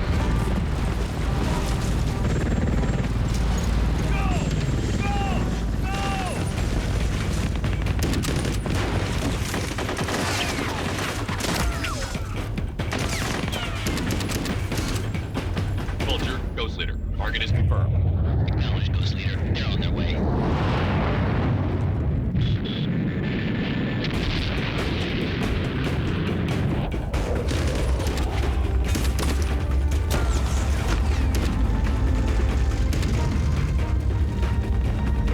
I'll take the sniper. Ramirez, take the tank. I'm on it.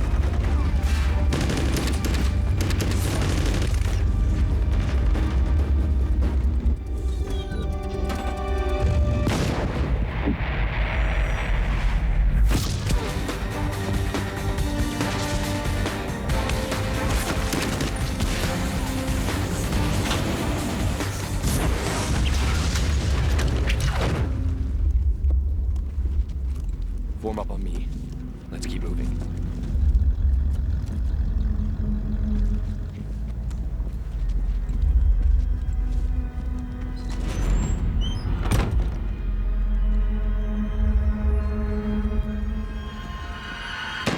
Fuckers hit! Give us cover! Multiple hostiles located. Light them up!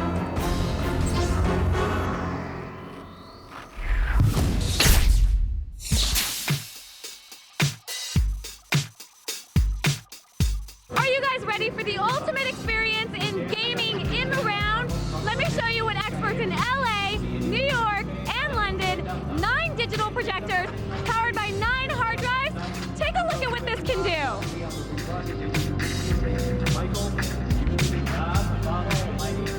The floor is shaking. There's over 80 minutes, nearly an hour and a half of digital animation that was created specifically for the EA booth. We're just getting started. First up, let's take a look at everyone's favorite kid wizard, Harry Potter. We've got spells that interact with everything in the environment. If you want magic, we've got it. Well, what we do is we work with Warner Brothers Interactive and Warner Brothers to get access to the film studios, to get the production assets, everything we need to know what they're doing so we can be as close to them as possible. Next, the popular Burnout series decides to get even with Burnout Revenge. You may be familiar with Burnout's signature takedowns and crashes, but with Revenge, the action has been increased tenfold. This game is all about revenge. The more aggressive you are, the more your revenge meter will build. You can now check traffic and use other cars as shields or as ways to take out other drivers. What's also new are the vertical takedowns. That's right, you can now take out your opponents from above, if you manage to live that long. Last on our stop, the popular Battlefield series continues with Battlefield 2 Modern Combat. Being released in October for both the Xbox and the PS2, I got more details from executive producer Marcus Nelson. Basically what it's doing is taking online gaming to another level for the console, supporting 24 players online, huge big levels, a lot of vehicles, a lot of weapons, we call them toys, so you kind of create your own kind of experience on the battlefield. At the same time, we're for the first time really in Battlefield's history, we're taking you through a storyline, kind of a single-player option. Wow, so with wizards, fast cars, and multiplayer Battlefield madness, you'd better make sure your couch is comfortable, because EA wants to make sure you're ready for all their new games, guaranteed to keep you floored. So, hi, my name is Justin Weeb. I'm an associate producer for Electronic Arts. I've been working on Need for Speed Most Wanted, which I'm going to showcase to you here today. So as you can see, Most Wanted is scheduled to come out in November, so it's going to be a launch title for Xbox 360. And I'm just going to take you through the game here. This is the E3 demo that we created. It's going to be a drag race. Most of you will be familiar with drag from Underground 2, so I'm going to highlight some of the differences in Most Wanted.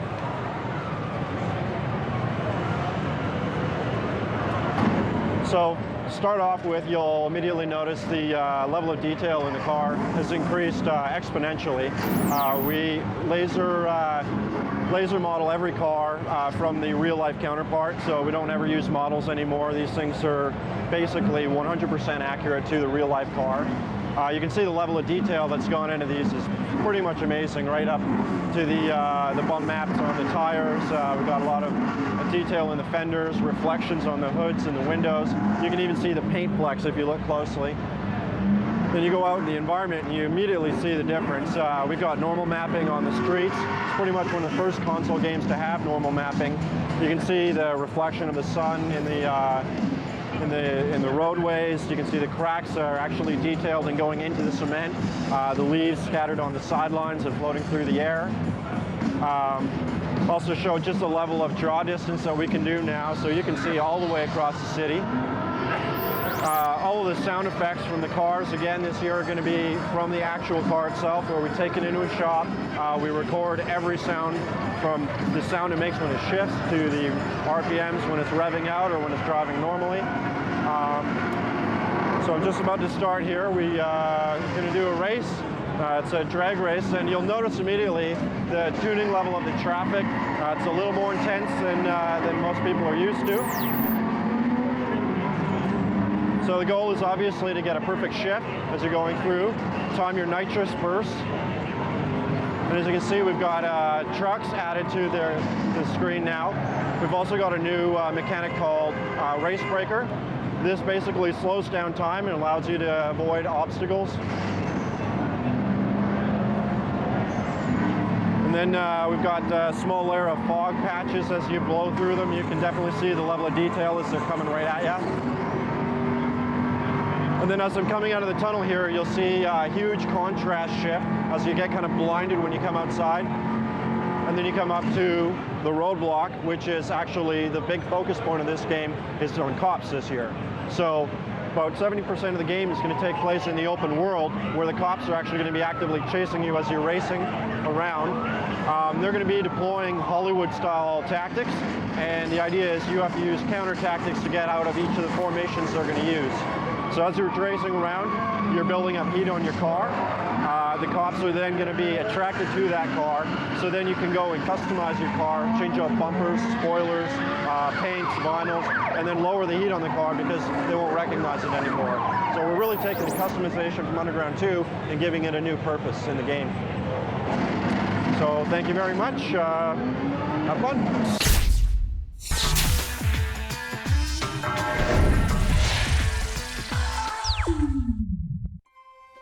Godfather, Yes, Stacy. I need to ask a favor.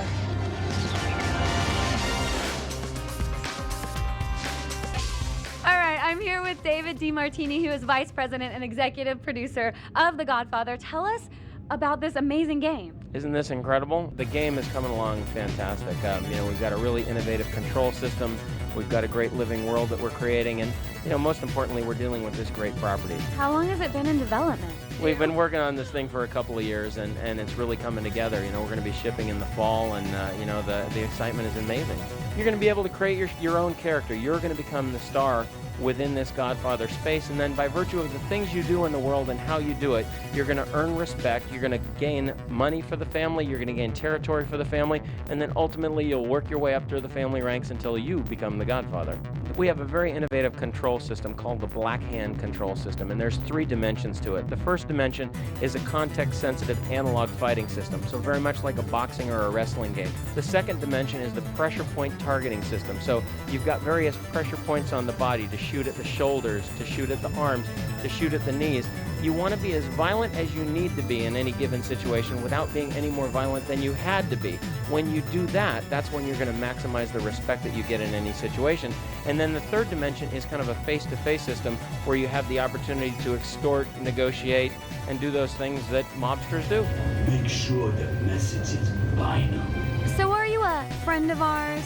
Do you have a problem that needs to be taken care of?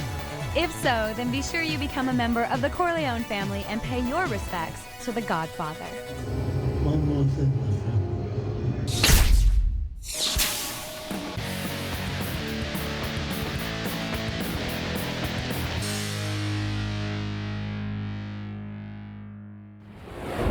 Hey guys, what's going on? It's Joel Gordine, the 2005 E3 Insider Spike TV fan cam guy, and we are going to listen to the Xbox 360 demo brought to us by the Microsoft guys themselves. Take it away, guys.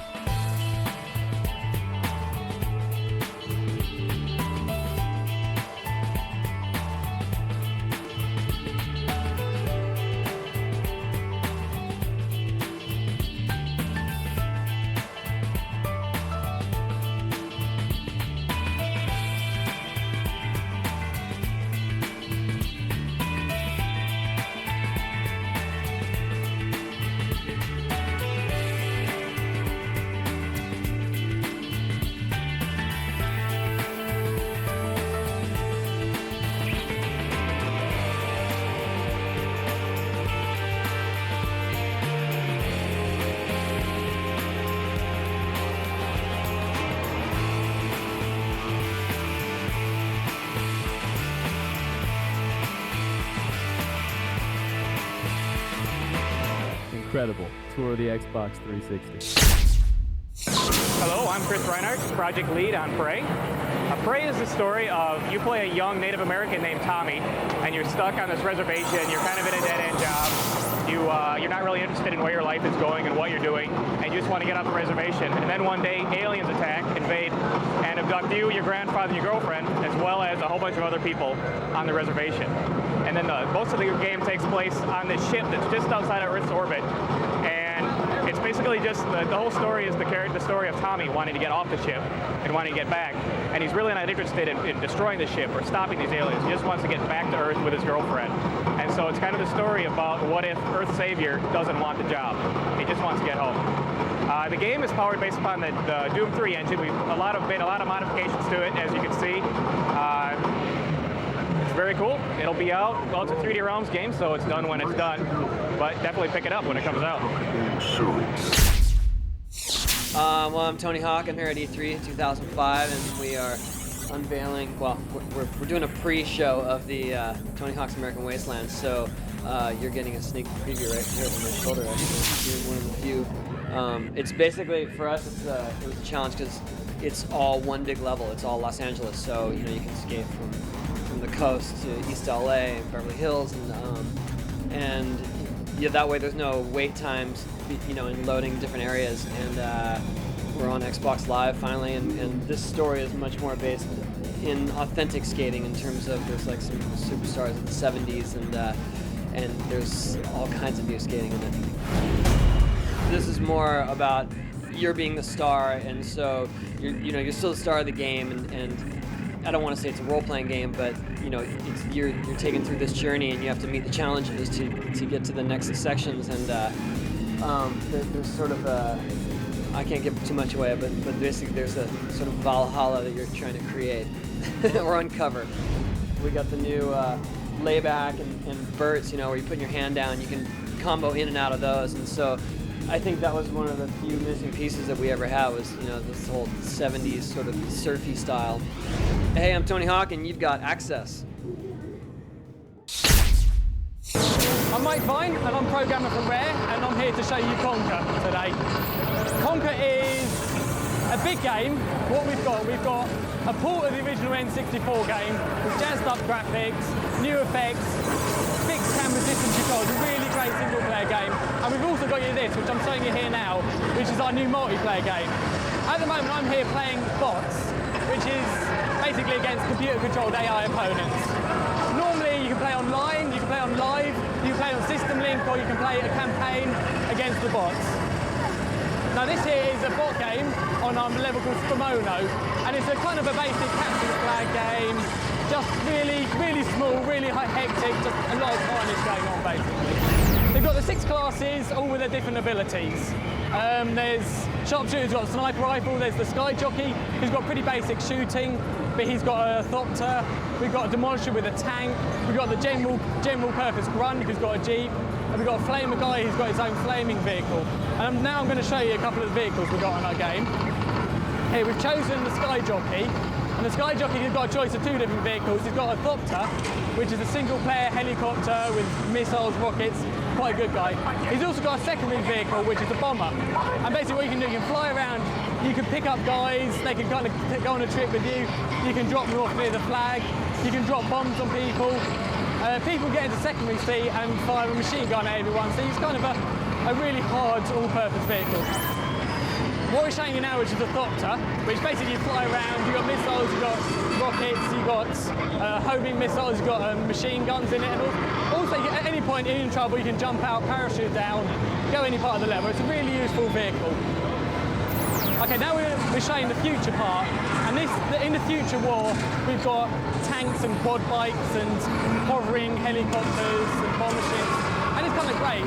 And the tank here is a 2-player guide, so what you can do, you can either drive on your own, go around and shoot people, or a friend or guy of a live or bot can jump in the back and control the guns while you drive around.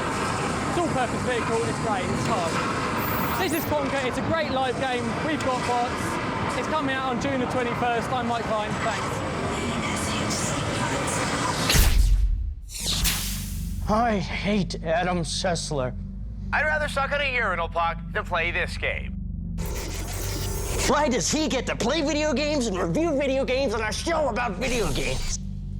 Why does he get to spend every day with Morgan Webb? We've got a preview of the hottest new releases. Yeah! Obsessed with video games? Watch X-Play with Adam Sessler and Morgan Webb. Weeknights at 11. Hi, my name is Justin, and I'm the business manager in the Blue Side in Korea, and we're the developers of Kingdom Under Fire, The Heroes. And this game is interesting because it's action and RTS combined together. And it's one of the first in genre in console. And it'll be published by Microsoft for North America and for Asia as well. And Fantagram will be publishing it for Europe and Korea as well. Can you hear? Okay. And as you can see on the screen, well, we have a lot of action going on. And this game will be released on September 2005. Is that okay? And what's interesting about this game is that you'll always have to use strategies while doing the action. And as you can see, there's a boss that I can kill, and all the skill points, I can use it with the special weapons like this. And it's only exclusive on Xbox and Xbox Live. And it's playable for 6 players on Xbox Live, and it's only single for Xbox. And for 6 players, it's up to 3 versus 3 on Xbox Live. And that's a troop battle, hero battle, and invasion modes. There are several features that are available as well.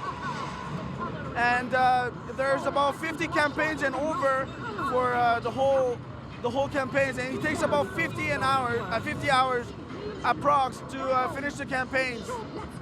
And the players won't be tired of playing this because there's random missions, new campaigns, new maps. Everything is new from the Crusaders. Well, what I'm doing right here is the action. What we do is control the heroes and kill all the troops that you need to do. And there's missions that are given in each time. So what you do is you give strategies in the mini-maps. You give a strategy for Marine, let's say, and the Knights you send to another troop, and the Cavalry to make them run as if they're real cavalries and run over enemies to give greater damage. They use archers at the back to shoot from the back, and it's always the strategies that are important. And for this game, differently from the Crusaders, it's more actions than strategies. As you can see, it's pure action here. So you hit the enemies, you kill them. Once you kill them all, you go to the next level, and that's how you do it. And that's about it. The Activision booth is slammed with games like Tony Hawk American Wasteland, X-Men 2, and the movies. We sent our own Oliver into action to get the scoop on a few of Activision's hot titles.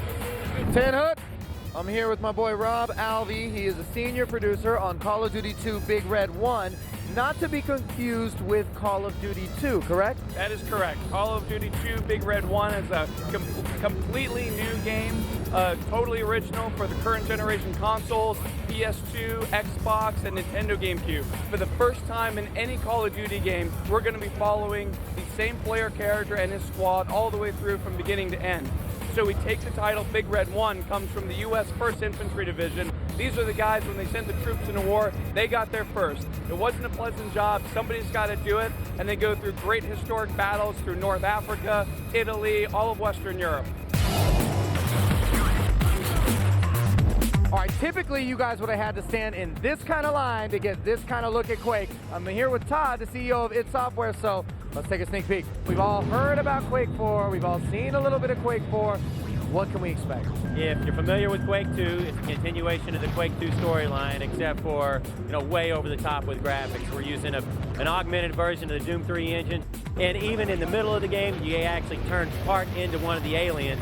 But that's the key to actually bringing them down, because now you have the insight into their network, and you can take them down from the inside. What we've got here is Ultimate Spider-Man. This is based on the Marvel comic book of the same title. This is an updating of Spider-Man for the 21st century. What we've got here is a Spider-Man that's still in high school. He's got all the same problems you had in high school. You play about half the game as Spider-Man and about half the game as Venom, so you're playing as the bad guy for a change. From comic book games to hard-hitting shooters, Activision has something for every gamer. Okay, this is Glenn Cristobal. I'm a tester from Activision Games, and I'm doing a demonstration of Ultimate Spider-Man from Treyarch and Activision. And this game utilizes a 3D comic inking technology, as you can see. Got real juicy colors, great art style, and it's based on the Ultimate Spider-Man comic book, hence a comic book look. So I'm going to swing through the streets of Queens, New York. This is going to be a free roaming game, and you'll be able to swing through Manhattan, through Queens, and okay, so I'm going to go down to Peter Parker's high school and show you our awesome motion graphics panels that we use for our cutscenes.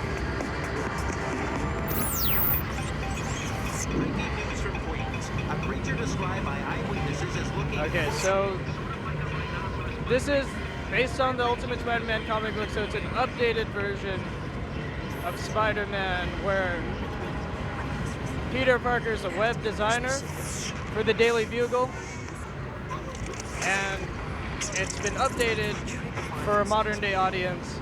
So what we have here is they find out that there's something on the loose and that Peter Parker should check it out. Spider-Man. Okay. So here I'm trying to catch up to what the source of the problem is. But in the meanwhile, I'm seeing that people are in danger, so I have to save them on time. While I make sure I don't get too far away from what's happening. Easy stuff. Alright, so you see the red outline, the green outline means he's safe. There's another motion panel scene. You see how the comic panels are integrated with the gameplay. Okay, so here, this is what we call a threat assessment meter. It's a timer that's ticking down, and basically you have to solve it on time or else you fail the mission. In later parts of the game, you may have to balance between which ones you do in order to get everything done on time. Alright, so these are the thugs that were stealing TVs just a minute ago. You have different moves. You have to zip them up in a web and so the cops can get them. So here's another person we have to rescue, and in this case, it's a multi-stage process. I have to pull the car off, and I have to get her out from the hole she's in. As soon as I get her out, the car goes right in the subway entrance. So I have to put her in a safe place, get the car out of the subway entrance, and then I'm gonna move on. So coming up is a really cool motion graphic sequence featuring the Rhino. It's another example of our comic panels, how they tell the story, they jump out the page and bring the story to life. Hey you, is that a rhinoceros horn or you just happen to be... And I just love this because Rhino is just like bigger than the page. I'm so scared I can't finish my own joke. So I'm all the way across pages and pages of comic book panels. Don't worry, nothing's broken. It's in my spine, a few ribs, everything else. So Spider-Man jumps from one panel to the other and resumes the action.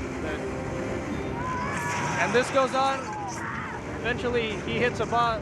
He goes into a confrontation with the Rhino, but I'm going to show you another part of the game, which is that you can play as Venom. Venom is almost half of this game. Give you another look at our character design, our 3D comic inking technology for the characters. Notice the morphing eye texture right there. So Venom's a little different from Spider-Man. He's got different moves. He's got a locomotion jump. He can propel himself forward.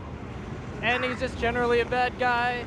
His suit is draining his energy. So in order to get his energy back, he feeds on citizens.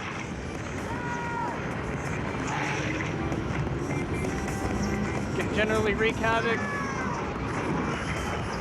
throw cars, climbs the walls. He can do some damage on our walls.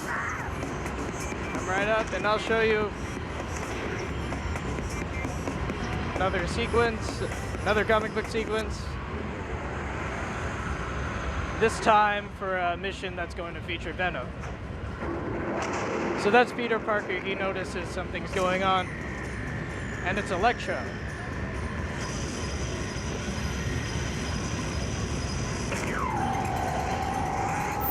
So Peter Parker notices that Venom's fighting Electro, and he goes in as Spider-Man to go after Electro. He's a little jealous that he's fighting Venom. Wait a second, are you fighting another superhero on the side? something special. I bet it's Daredevil, isn't it? What does he have? I did it. I finally got Okay, so now Spider-Man is down, and Electro wants to get him, but Venom wants to get him too. So what ends up happening is a battle over who gets to fight Spider-Man. And I want to add that the story for this Ultimate Spider-Man game was written by Brian Michael Bendis, the original writer of the Ultimate Spider-Man comic book series.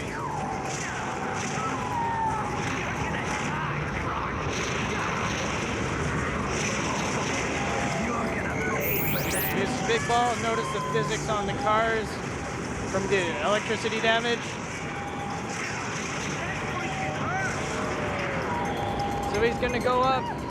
He notices that he's in trouble, so he's gonna charge up on the blue sign here. We're gonna do it right. And power himself up, and this is gonna be the second part of the boss battle. That's more like it. So now Venom can't touch him, and he has to find another way to defeat Electro. So let's try a car. Can I hit him with a car? Yes, I can. He goes. He gets out of his suit for a second. I get a chance to wail on him. Comes back.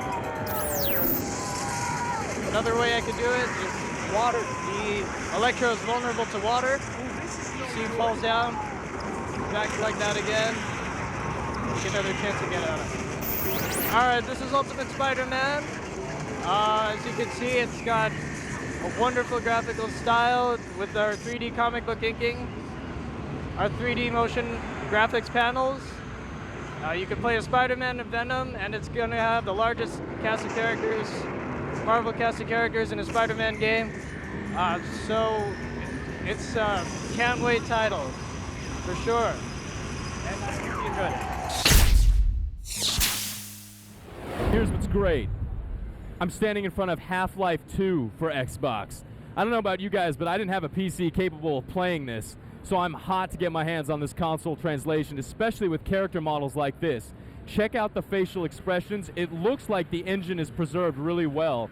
And my God, you've got lighting effects straight out of Riddick. I don't know if you guys checked out that, but that's a must-play. Amazing. I didn't expect to see this at E3 this year. I'm really excited this is coming to the box. I mean, until next gen, we're just not going to see graphics like this, so pretty incredible. No guns in this demo, just the walkthrough, just the interaction right now. I'm assuming we'll see more in the coming months. All right, pretty incredible. Let's move on. I see a Halo 2 multiplayer map pack I want to check out.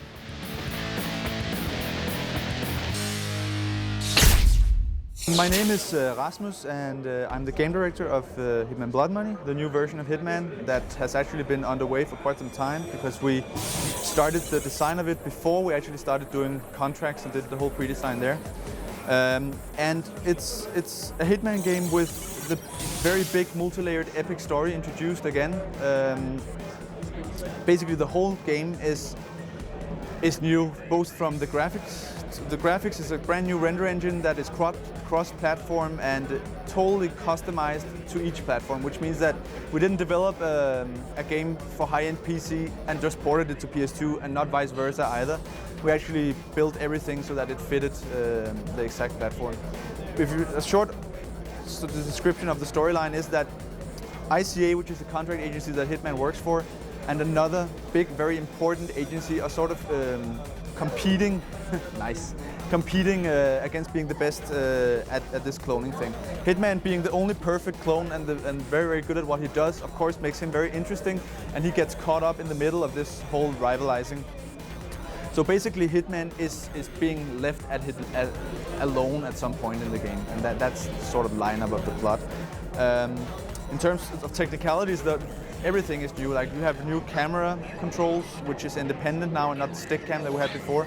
We have AI that is totally rewritten, which means that NPCs react to stuff that you drop. They react to dead bodies, move them from the scene, bring items to their quarters, so you have to bring it back if you just drop it. But most importantly, actually, I think the biggest new feature is all the stuff that goes on around the game. The name is Blood Money, and that of course means that there is lots of money involved. You make money on each mission, and that money you can choose to spend on various things. One thing which is probably going to appeal to gadget people is that the 5 key weapons that Hitman has, there is 60 weapons in all, but the 5 key weapons can be upgraded to sort of suit the way you play the game, which means if you have the very stealthy way of playing it, well, you upgrade maybe your sniper rifle. If you like going Rambo, or at least in maybe one playthrough of the game you like going Rambo, you upgrade the shotgun, for example. Each of these weapons are going to have between 10 and 20 upgrades that is drastically going to affect how the weapons work. Another thing you can spend your money on is actual intel. We are aware that beforehand some people had difficulties playing the game because it was kind of challenging with this whole world just going on, and you had to sort of figure out and patch things together. So now you're able to, on top of course choosing a difficulty that affects the whole AI thing, you're able to buy intel about the interesting stuff in the level. So if you want to say rig an accident, you want to drop this chandelier on someone because it's cool to do, and you're just having a difficult time how to figure it out, you can buy these little patches of info that will all bind to the profile of the game. So it means you can't just do that and then load and you'll have the info. So it's going to have a consequence. Another cool thing is a notoriety system that we've introduced, which means that when you leave behind evidence, if you're seen by security cameras, if witnesses see you kill people and you don't do anything about it, then the next level you play is going to be the AI is going to be affected by this. So, which means that if your notoriety is skyrocketing, the next level you're going to play, people are just going to run away screaming from you. And the way to remedy this, of course, is to bribe off people, and in the extreme consequence, it's to buy a new identity. So, even though we did a lot of effort to make the game fun when you go shooting and play it as a shooter, the backside of doing that is that all the money you're going to make, you will almost be forced to spend on fixing all the trails that you leave behind. And this whole thing is going to be visualized for the player with a newspaper article that describes the whole scenario. Like, say you do it stealthy, it could be accident kills, I don't know, Sheik, and we have no clue why or whatever. From that to psycho killer goes rampaging through casino, for example. Hi, my name is Ashley Chang. I'm a senior producer here at Bethesda Softworks. I've been working on Oblivion for the past 3 years. Back in 2002, after we finished Morrowind, we decided, you know what, we're going to go big, and we're going to go big early. So we decided Oblivion would be for the next generation consoles. We had a good idea of what the 360 was going to be all about, so we specifically designed the game to take advantage of the next generation hardware.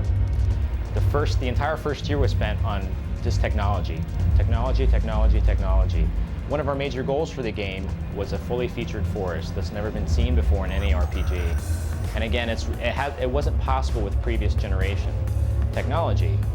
So we spent a year working on making just a vast forest full of grass, trees, foliage, rocks. We had programmers go to the geology lab at the University of Maryland to study how soil erodes, how rock erodes, how trees grow. So we basically wrote a program that simulated this erosion so that you could see realistic looking hills, valleys, fields, mountains. And the game, again, it's one continuous world, so you can keep going straight out to the horizon. You can get on your horse, ride off into the forest, and just keep going. There's no loads. It's all streaming in. The game is extremely pixel shader heavy. Everything is either enhanced or created by pixel shaders in some way. There are normal maps, parallax maps, gloss maps everywhere on every object in the game, so that we can portray realistic lighting, realistic shadows as well, soft shadows on everything. So it's a very beautiful game. Our main goal was to go for photorealism this time around. We wanted you to feel like you're in Lord of the Rings in a true fantasy setting with lush forests and shining swords. We have over 9,000 objects that are meticulously built, handcrafted by artists, and they look absolutely gorgeous with all the different textures and maps on them. One of our major goals was also redoing the AI as well. So we created an AI system called Radiant AI. It allows us to give NPCs 24/7 schedules. We have over 1,000 NPCs in the game, so it's physically impossible for us to custom script each NPC by hand. So the system lets us give each NPC their own specific goals, their own specific follow behavior. We just tell them you're going to sleep during this time, you'll eat during this time, and they determine how they do it. If they're hungry, they'll see if they have anything in their inventory. They'll maybe go out and buy it. If they have if they're untrustworthy, they'll go out and possibly steal it. Or they'll go out and they'll kill it. They may find a deer in the woods, they'll kill the deer and they'll eat it. Sleeping is the same way. They'll look for a bedroll, they'll look for a bed, they'll take their clothes off, they'll go to sleep. When they wake up in the morning, they'll put their armor back on. That's actually a nice transition to vampires, which have come back into the game from Morrowind. And one of the things that you can do is you can watch when people sleep so that you know when you can go in and feed on them. It's a really cool feature, actually. It's something that we didn't really anticipate when we first designed the system, but as we started implementing vampirism, we realized, wow, that's a really cool thing you can do. Definitely, you know, it's a good time for thieves to watch shopkeepers when they go to bed, when they close shop. It's a good time to break in and steal stuff, sell at defenses in the game, make a lot of money that way. We have over 300 dungeons in the game for you to explore. We implemented a lot of physics-based traps, things that swing around and knock you over. It's really, really cool stuff, really fun stuff. We also revamped our combat system as well. So we wanted to really give you that visceral feeling of knocking guys around, swinging your sword around, using the force feedback on the controller to really, you know, really give you that feeling of being in combat, of melee combat, something that's not really been quite done before for an RPG. With each successive Elder Scrolls game, our main idea is always to reinvent the game, to go back to the core concepts that make an Elder Scrolls game exciting. It's the free-form exploration, just the ridiculous amount of detail in the world and environments, all the stuff that you can pick up and move and manipulate, and the exploration as well. So you're going to find all that in Oblivion. It's all there for you to explore, but we also wanted you to get to the fun faster as well. So we implemented fast travel, where you don't always have to constantly travel back and forth between different locations in the world. We have horses now that you can ride and travel there faster. When we first created the forests, we realized that it's really easy to get lost in a forest. So we implemented map markers that will appear on a compass in the corner to let you know, again, show me the fun, where's the fun, and get me to there as fast as you can. So for the fans of the series, however, you know, you can completely ignore these implementations that we've done to the interface to make the game a little easier for casual gamers. You can go wherever you want, do whatever you want. The depth of the game is still there with alchemy, spell making, enchanting. All the magic systems are back. All the skills are back, the classes. You know, we definitely wanted to have the depth there for our hardcore fans. However, we tweaked the interface, we've tweaked the quest a bit so they're more character driven, more story driven. Again, for the casual audience who just want to get in, they want to have some fun, they want to, you know, hear a good story, experience a good story, and then move on. They're not there to live another life necessarily. So the Elder Scrolls 4 Oblivion will be available this Christmas.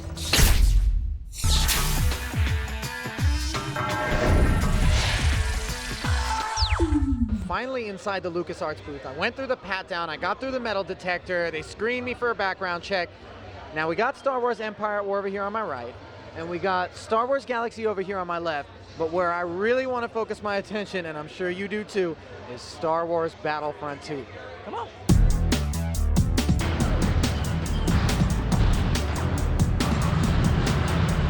The first thing that I want to know about Star Wars Battlefront 2 is... There is some Wookiee in the game, yeah. Yeah, it's there. Why am I going to go plunk down some money to buy Battlefront 2? We have some really major enhancements to the game. The first one is that you can fly in space. You got space combat in Battlefront 2. It's all new to Star Wars Battlefront 2. These really massive, immersive space battles. You can dogfight, you can take over capital ships. You can actually fly a TIE fighter into a rebel frigate, land, get out, and start shooting rebels. That TIE fighter pilot can jump into an X-Wing if he wants. He just, you know, and so now he's flying around in an X-Wing, blowing away rebel ships with their own ship. The other major thing that we're adding is Jedi. So it's not available in the first game, but now in Star Wars Battlefront 2, you've got Jedi characters, and they're fully integrated into single player and multiplayer as well. So Jedi are a major faction. We've got a lot of hero characters. We're not announcing all of them just yet, but we are showing Obi-Wan here at the show. This is our Obi-Wan Kenobi model. He's based on Ewan McGregor's performance. He's the young Obi-Wan. General Grievous is also in Episode 3. Darth Vader, of course. Yeah, I mean, we're definitely using hero characters that people are going to be very familiar with from the films. Hi, my name's David Collins. I'm a sound designer at LucasArts, and I'm here to tell you about Star Wars Battlefront 2. And it's coming out this fall on the Xbox, the PlayStation 2, the PC, and we just announced here at the show that it's coming out for the Sony PSP as well. So we're really excited about going out this fall with Battlefront 2. Of course, it's the sequel to the original Battlefront, and that was the biggest selling Star Wars game of all time. So with the sequel, what we're trying to do is we're really trying to up the ante in every way that we can. You know, we went out and we listened to what the fans wanted. We solicited their feedback. We had a lot of cool ideas that we wanted to do in the sequel if we were going to do a sequel. Some things we wanted to do with the original that we're putting into the sequel that I want to show you really quickly. The first thing I want to talk about that's going to make this a must-have for fans of the original game, or even if you haven't played the original game, is that we've added space combat to Star Wars Battlefront 2. And so what we're doing here with space is that we made it obviously very, very expansive. You can jump into any ship that you want. Why don't you go ahead and go back to the hangar, Lewis? Go back to the hangar. You can jump into any ship that you want. For example, he's going to dock right here into a Star Destroyer, and he's going to jump into a variety of ships that we've added. Now, obviously, in space combat, you can do a variety of things. You can dogfight. You can destroy capital ships. He's going to get out here and he's going to jump into a different TIE fighter. And let's see if Lewis here, our tester, is going to go pick a fight with a few rebels. There you go. Go ahead and jump into that TIE fighter. And he's going to go out and do some dogfighting in space. So as you can see, these maps are just enormous. That hangar was huge. So now he's out in space and he can do some special aerial maneuvers. Go ahead and pull a few dogfight maneuvers. There you go. And they're all very different depending on what you're doing with the analog stick. And one of the most exciting things that you can do in space is that you can actually take your fighter and you can fly it into an enemy capital ship. And I don't mean run into some invisible wall of collision or anything. I mean, you can literally take it into the ship and dock in the hangar, get out and start picking a fight with the rebels inside the hangar. And Lewis is going to show you just how it's done right here.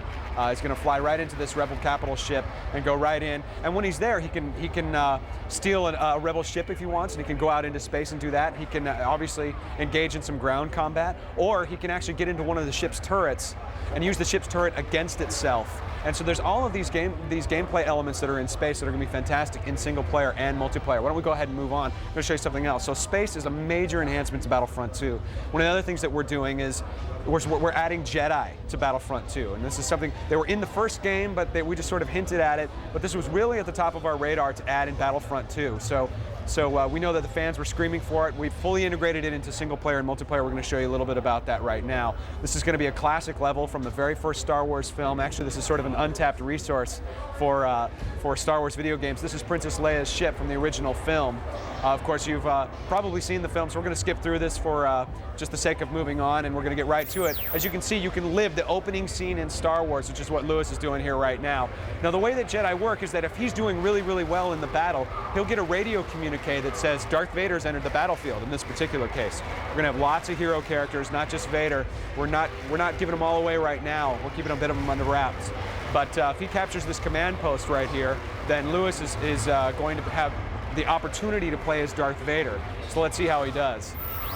I've been kidding him too, because we've greatly enhanced the enemy and friendly AI. So these rebels have been giving Lewis quite a run for his money here. But it looks like Darth Vader's made an entrance onto the battlefield. We'll skip past this because it's Star Wars. We know it. We love it.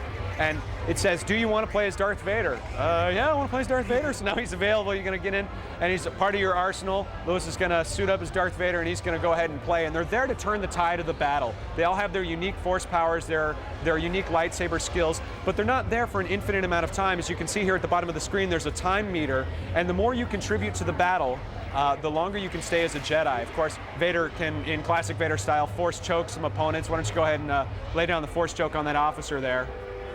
Even though it's his own guy, he can still force choke him and, of course, wreak havoc on the entire ship with his lightsaber. Why don't we go ahead and move on? So besides playing as Jedi, besides being in space, Episode 3 just landed in theaters. Episode 3, Revenge of the Sith, just came out. It's doing really, really well at the box office. It's a huge movie. I'm not saying this as an employee. I'm saying this as a fan. It's awesome. It's a great movie. And we're including Episode 3 content into Battlefront 2. So now, for the first time, players have the entire Star Wars saga available to them, all 6 films for you to play in Battlefront 2. So we're going to show you some Episode 3 content here, also some more Jedi content. These are clone troopers, and they obviously are looking a bit more like stormtroopers nowadays. We have a new class in each faction. This is a new class in the Republic faction. This is the Clone Commander with his chain gun.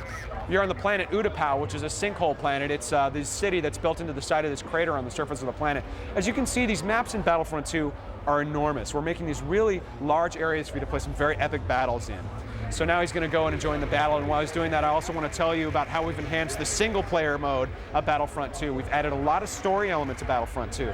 So we're telling some really great stories, and one of the best stories that we're telling is of the 501st Legion of troops. And just to give you some context as to what that is, the 501st is the name of one of the largest independently run Star Wars fan organizations in the world. All those guys you see dressed up as stormtroopers at movie events, at game events, here at E3, these guys are members of the 501st Legion, also known as Vader's Fist, which is a pretty cool name.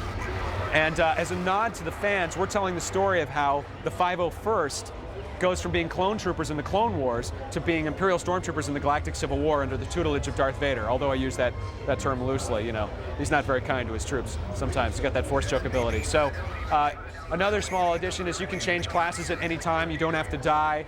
Players can sprint now. We've added, they're more maneuverable. We have all new vehicles, locations, weapons, characters.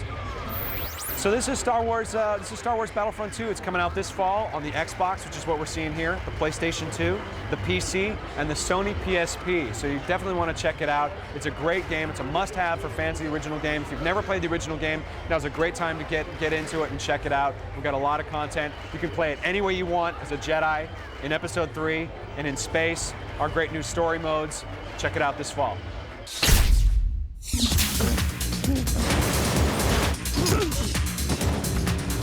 All right, Oliver here. I'm at the Sega booth, and I've been doing this for a little while now. We've been on this E3 Insider thing for a bit, and I'm gonna make some executive decisions. They got a ton of games here, but there's two I wanna focus on. Come on. All right, so I'm here with William Ho, who is the lead game designer on Full Auto, which is one of the only playable Xbox 360 demos on the show floor, right? That's right. We're really happy that we got on board with Xbox 360 right away. Some people might remember our Crash demo from the Game Developers Conference from a year ago. This is an extension of this. You get to drive fast in 20 different awesome cars, 30 different weapons, and really awesome environments that blow up as well as in any first-person shooter. So really, we think we're the Swiss Army knife of action games right now. What have you been able to do with the software using the new hardware of the Xbox 360 that you wouldn't have been able to do on previous consoles? Oh, this game would absolutely not be possible on current gen.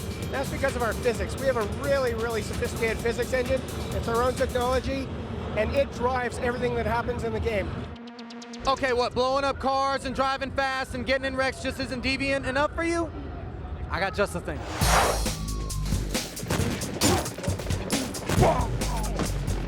The survival horror genre has several titles in it. Why am I going to plunk down my money to buy Condemned? Because it's a very different game. It's not, survival horror isn't really the genre. We're going for more of a psychological horror element, more like something you would find in a cinematic experience like Seven. You are Ethan Thomas, who's an FBI detective. You've been essentially framed for a crime that you didn't commit by a serial killer.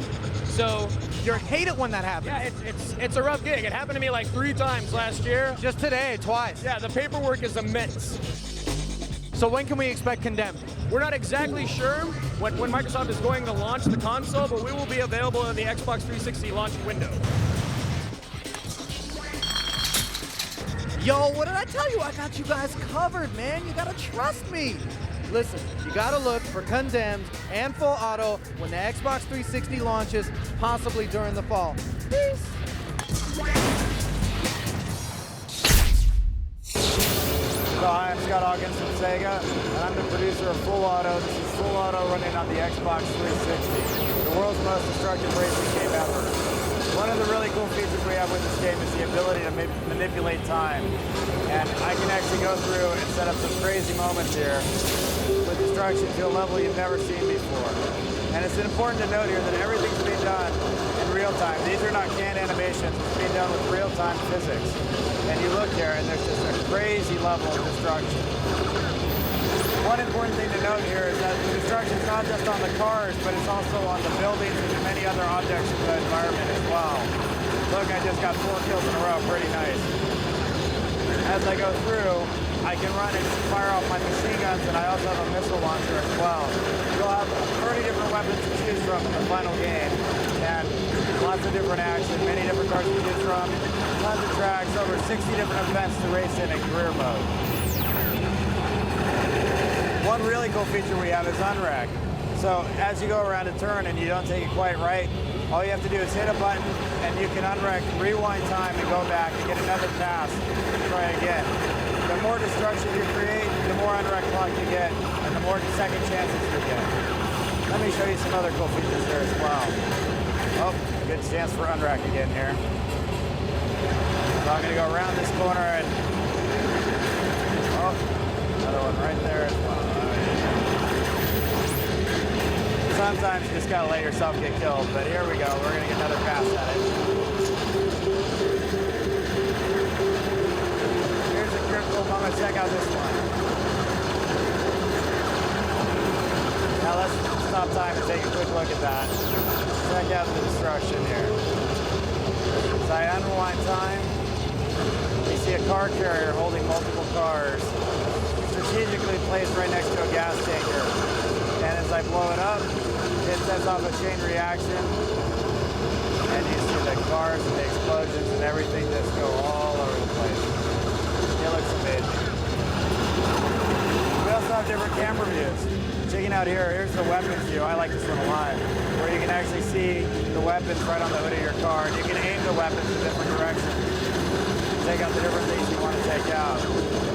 Also, we have shortcuts. So as I come up here, I time it right, I can take a shortcut through this building and cut off a little bit of the track. Oh, I gotta get this guy. There we go, nice. We also have multiple presentation cameras. We have death cams, kill cams, even jump cams. So as you go through the air, you get to see it from lots of different perspectives as well. Here's a little shortcut I'll do through the store right here. Right there, nice. You can take out gas tanks.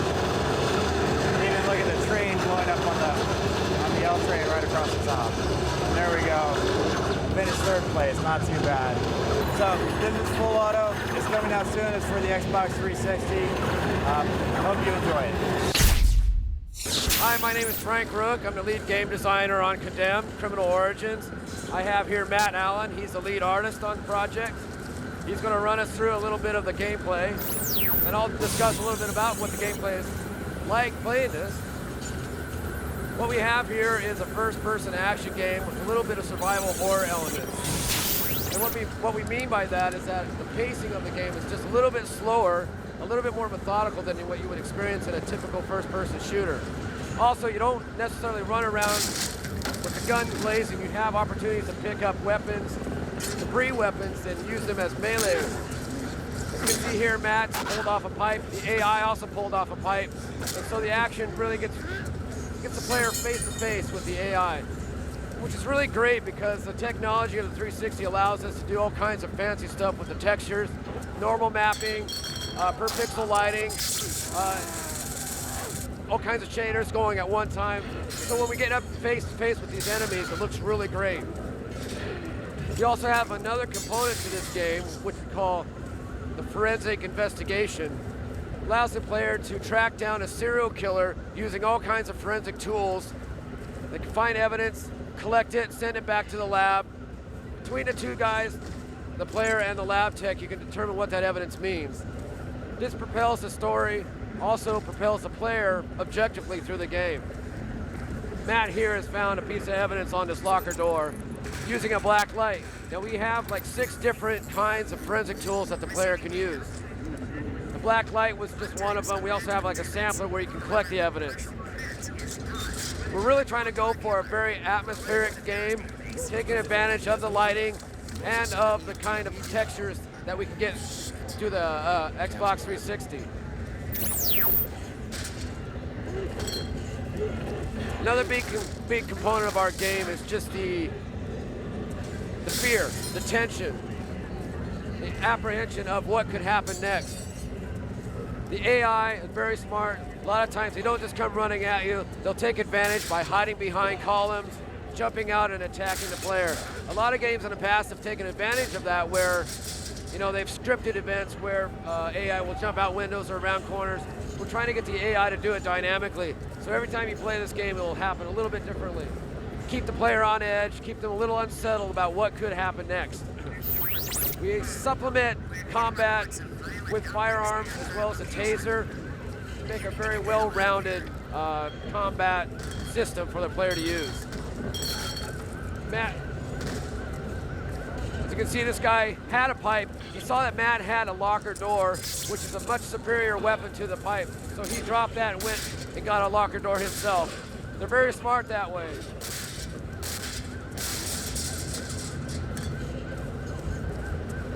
Straight ahead we have, oh, why don't you pick up that?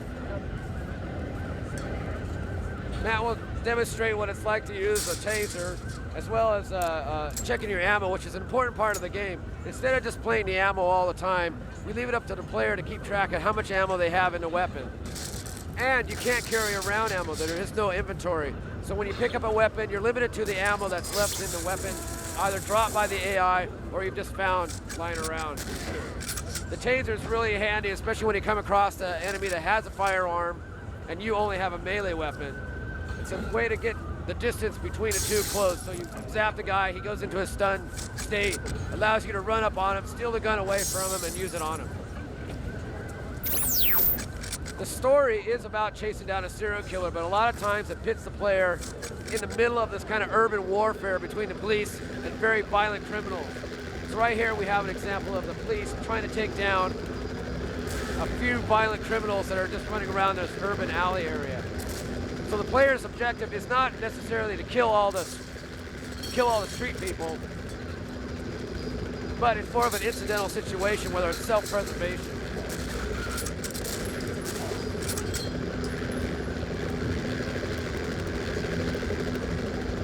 So down around the corner here, Matt will see some heavy-duty action, and the player's just caught up in the middle of this.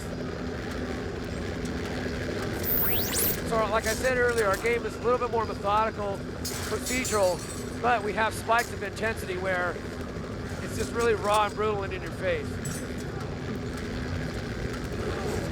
The AI also are not very keen to each other, so they tend to fight each other also. So a lot of times a good strategy is just to stand back and let them take care of themselves. Well, that's pretty much wrapped up our Condemned game. Thanks a lot for taking the time looking at it. So my name's Chris Evenden, I'm Director of PR at ATI. One of the things we want to talk about at the show today is Xbox 360. You may or may not know that ATI co-designed the graphics processor for 360, and it's something we're immensely proud of. It contains a number of innovations that you're not going to see this year on PC. You'll see one or two of them maybe next year. Some of them you'll never see on PC graphics at all. It's an incredibly powerful and versatile graphics processor. And we've got it here running live content, and I can talk you through the live content. This is not a tape loop. This is something that's being rendered live. It's actually a demo for our next generation PC content that we decided at the last minute we'd try and port across to Xbox, and we used their XNA tools to port it across.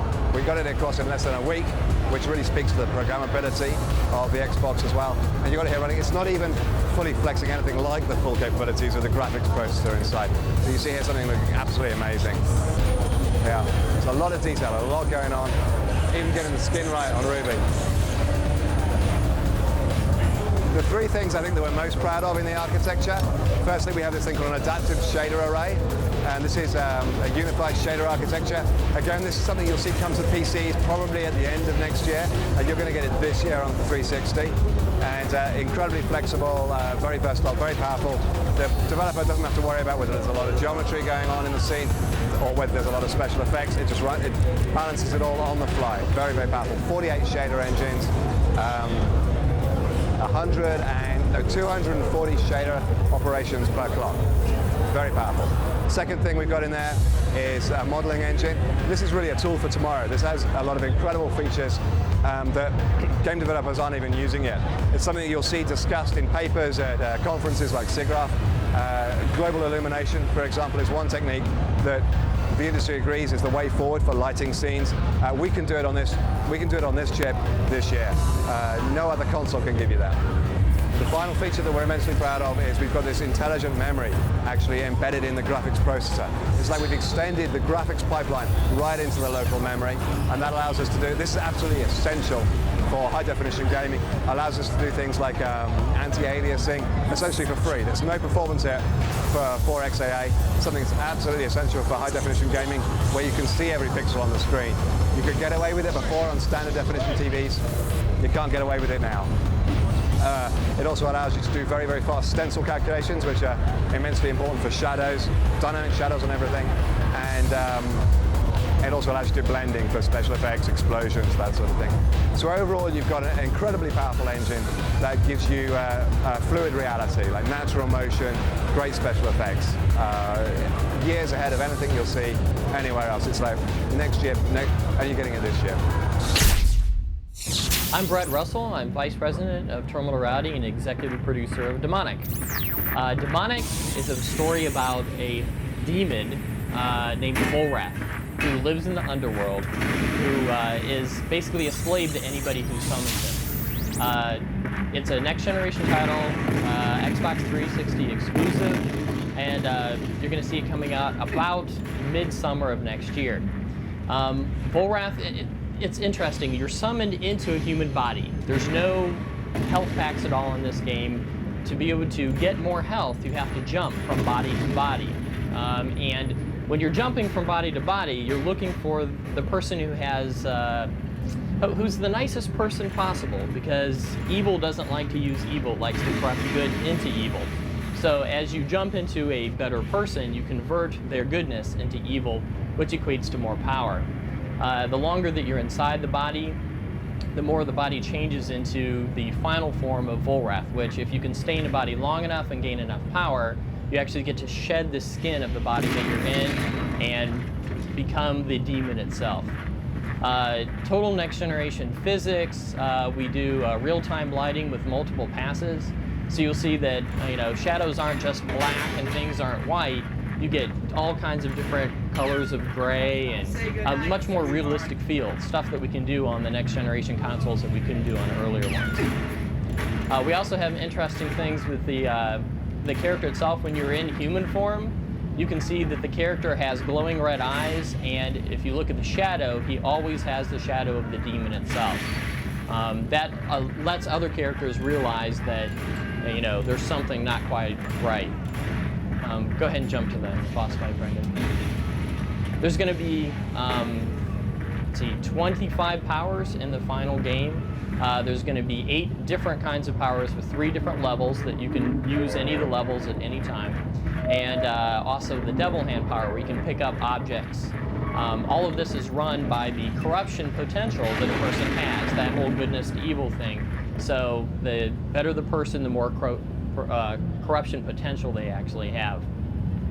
Here you see that it's near the end of the level where Volrath has gained enough power that he gets to shed the skin of the human that he's in and try to go after his final target, which is the CEO of this particular company, who is a murderer. And the CEO has summoned a demonic of his own, in this case a protection demonic, who, you've been tearing up his whole factory. He summons up a protection demonic to protect himself. Now you've got to fight against the protection demonic, as well as the D-men, who are there to try to destroy any demonic that comes into our dimension. Unfortunately, the D-men, you can't possess them. You can't use your powers against them, so that makes them a very difficult foe. You've got to use environmental objects to actually take those guys out while you're still fighting the protection demonic to be able to get to your final charge. You'll see that Demonic has extremely destructible environments. The physics really come into play with a lot of actually maneuvering through the environment and making sure that you can attack your enemies. You'll see that you want to wait till you have an enemy at the right spot and they collapse an entire roof on top of them to be able to take them down. The protection demonic, his powers, his wings are invulnerable, so he can stretch out his wings in front of any object or any person and you can't attack whatever is behind it. Or if he wraps the wings around himself, then he's invulnerable during that time. He also can devil hand objects. He can also pick up Volrath, and in this particular case, he's got a beam in his hand, so he can hit him like a baseball. So you got to try to kill him while the D-men are also trying to kill you as well.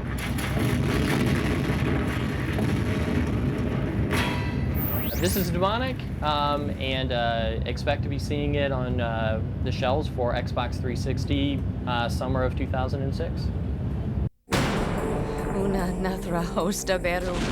The end of days will soon be upon us. What is thy bidding? I have summoned you to wreak vengeance. There will be no escape for the innocent. Kill all of them. No forgiveness for the guilty. And I want them to suffer. And no mercy shown to mankind. Make them suffer.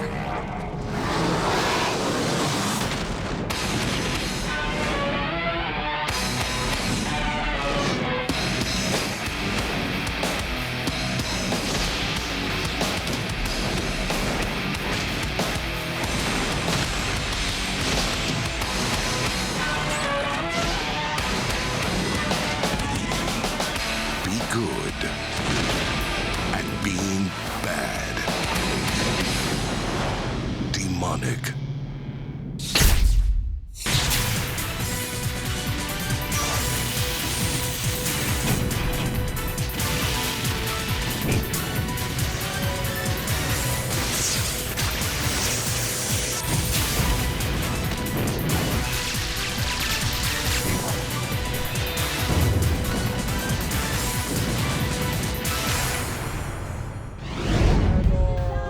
Itagaki of Team Ninja.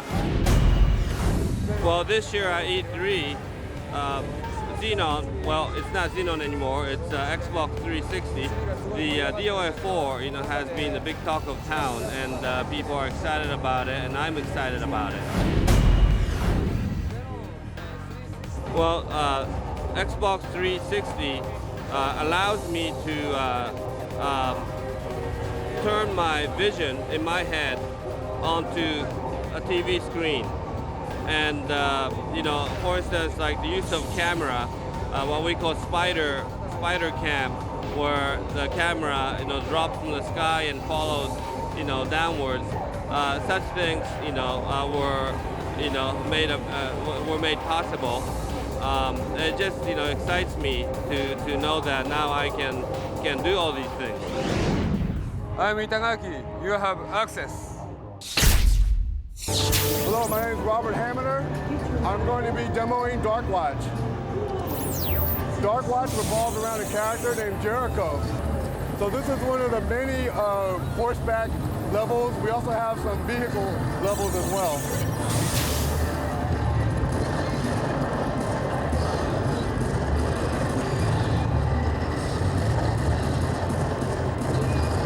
So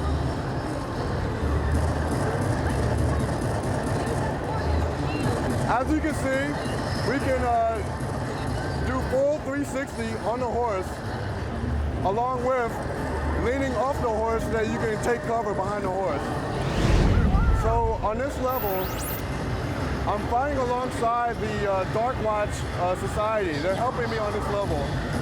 Darkwatch is basically a society that hunts vampires and other monsters.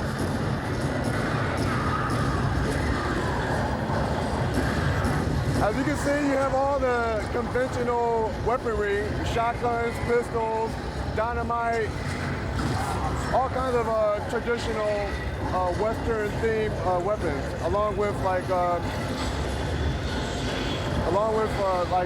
crossbows and other weapons.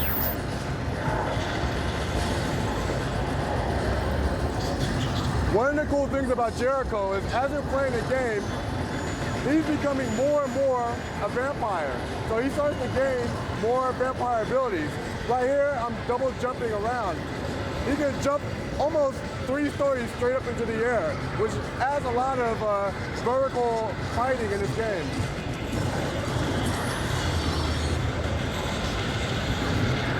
Another one of Jericho's vampire abilities is be able to see in the dark, have a longer range of vision, and also to detect important elements in the game. Every weapon has a knife attachment, so they all make good melee weapons.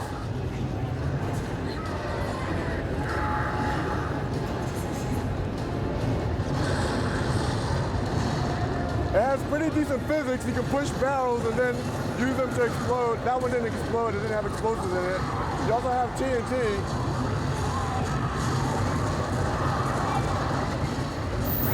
Well, that was Darkwatch. It'll be coming out from High Moon Studios and Capcom. Hope you enjoyed the demo.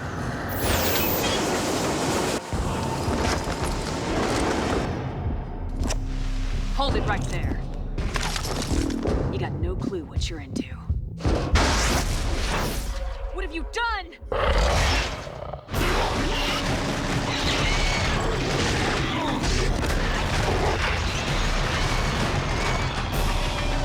You have been chosen. In time, you will know why.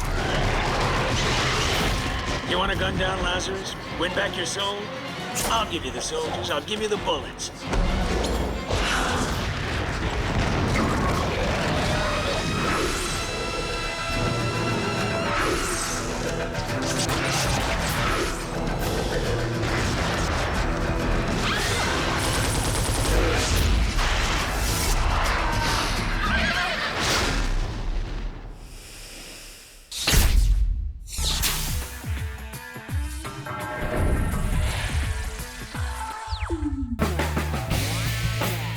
Midway is releasing sequels to two of the most well-known franchises in gaming history. Get ready for Mortal Kombat Shaolin Monks. And John Romero, creator of Doom, brings us another chapter in the always popular Gauntlet series. Let's start with Mortal Kombat. This isn't just a head-to-head fighter anymore. We've taken Mortal Kombat, we put it into the action-adventure world. So now you don't just have your one-on-one fight, you can fight multiple lanes at one time. The game is based around Mortal Kombat 2, so every character from MK2 is in the game somewhere. The story is based around MK2, and all the backgrounds of MK2 are actual levels in this game. All right, so I got y'all the sneak peek that you've been wanting. Mortal Kombat Shaolin Monks is gonna come out this September. Now leave me alone! Wizard needs food badly. You remember that? Yeah, that's the good old days of treasure chests and ham bones. But check out the new school Gauntlet, Seven Sorrows. We've tried to really evolve this edition of the Gauntlet franchise. It's really friendly to people that like to play it as a masher. It's a classic Gauntlet style of play, but it also is more in-depth. So you have a more in-depth combo system. You can do juggles, knockdowns, block breaking, grab guys, throw them on spikes, do all sorts of nutty stuff like that. We also have an RPG system underlying it in terms of items that you can collect. They have statistics. You can find better items, trade them with people online, and also you can advance your characters, buy new combos, and power up your existing combos. So if you're a fighter, not a lover, then Midway has what you need with Mortal Kombat Shaolin Monks and Gauntlet 7 Sorrows.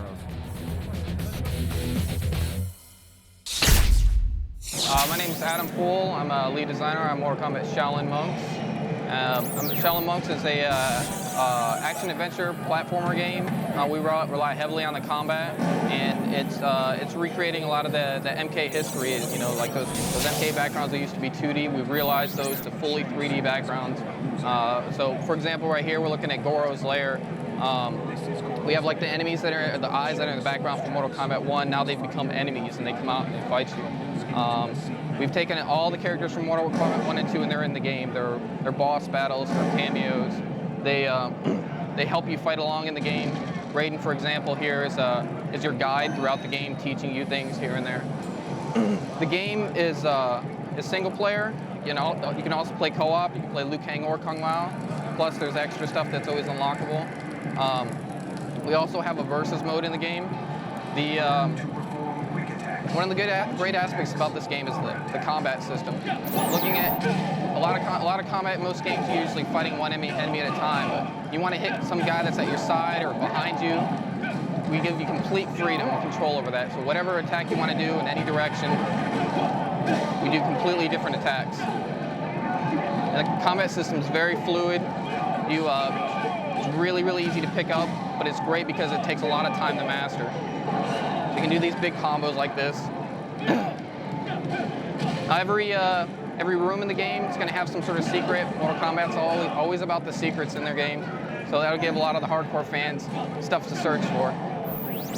Now we're looking at these guys right here. Every once in a while, enemies will get into a fight with each other, and we call those team attacks. So for these guys, these are like feral, grunt type enemies. So they're going to fight each other. If you get near them, you're going to get hit.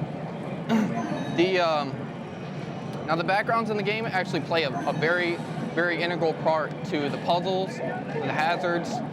Instead of just defeating an enemy normally, you can toss them into a fire and kill them instantly. Now you won't get any experience points or anything like that, but you do get an insta-kill. You take care of the guy really quickly. Of course, we have all the existing Mortal Kombat special moves, the Mortal Kombat 2 fatalities. You know, we've taken a lot of that stuff, realized it in 3D, made it better, made it even cooler. You know, better effects. You know, things like that.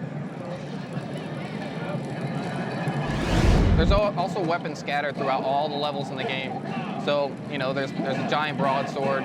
Of course, these weapons are, you know, extremely powerful. They allow you to chop enemies' heads off. You can always, of course, split them straight down the middle. We have also the impales from the previous Mortal Kombats. We've taken a lot of the stuff that the fans love, a lot of stuff that people really like about Mortal Kombat. Of course, it's definitely into the game.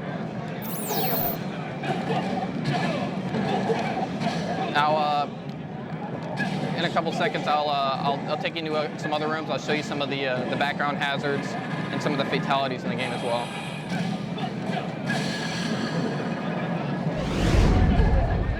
So just to run you through this room real quick, it's an example of a room that's got background hazards in it. Later on, you can use the abilities to impale an enemy on spikes, and then you can platform on his body to get to other areas in the game. So that's just an example of the types of puzzles in the game are all action-oriented. There's no pushing, pulling blocks around or anything like that. It's all, you know, throw an enemy into a catapult, and then his body launches into a wall and breaks a wall down. Platforming on enemies' bodies and spikes. You're always using your opponent or your enemies as a key to get through the puzzles in the game. There's another cameo of Johnny Cage in the game. These guys constantly are showing up, helping you. You know, you're fighting alongside of them, sometimes against. There's a lot of boss battles in the game. A lot of the evil bosses from all the Mortal Kombat games are in here. So all the players are upgradable. So as you're playing through the game, you can get things like fatalities. There's also multalities and brutalities. Basically, more and more ways to kill multiple enemies at one time. The fatalities in the game are used on single opponents. There's a big variety of fatalities, and of course they're all hidden. There's different ways to find them, doing specific combos and things like that to find the fatalities. So the way the fatality system works is there's a meter, and you build up the meter, and then once it's full, if you want to instantly kill an enemy, you perform the fatality input. Now here's the Mortal Kombat 2 hat sliced down the center.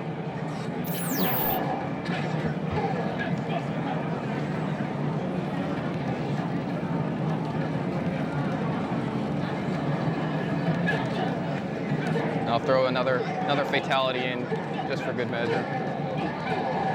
So I built up the meter.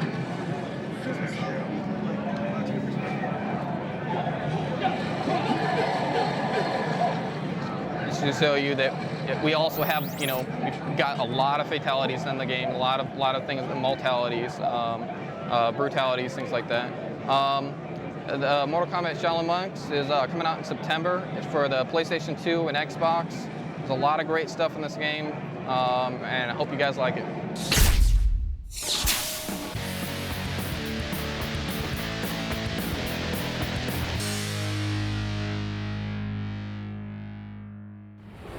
So here's the deal, guys. I'm standing outside of Rockstar's booth, but I can't get in because no media is allowed in to even walk around. So I'm going to give you a view of this.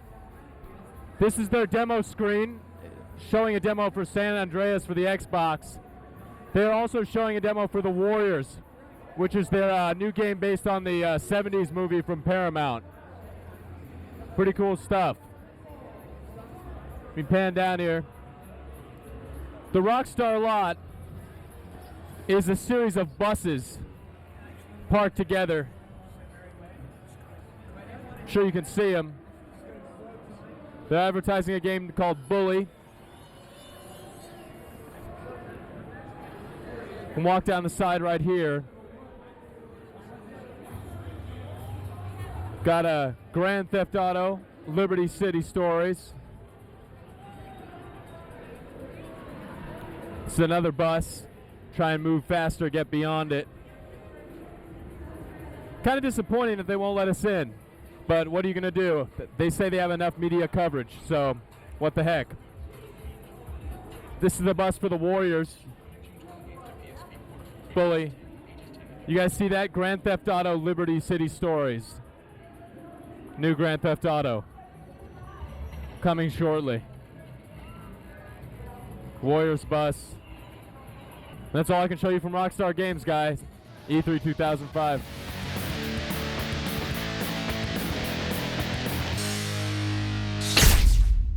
I'm Donald Mustard, and this is Jeremy Mustard, and we're the creators and directors of Advent Rising. Advent Rising is shipping May 31st exclusively for the Xbox. It's the first in a trilogy of epic action adventures for consoles. Advent is an awesome game where you take on the role of Gideon Wyatt. One of the great things about Advent is the story. From day one, we wanted to tell a very incredible narrative, an awesome story, the likes of which has never been seen in a video game before. And kind of the mythology we're going with is that there's these advanced alien races that have this mythology and these legends of these ancient beings that will one day return to unite the galaxy, and they're known simply by the name of humans.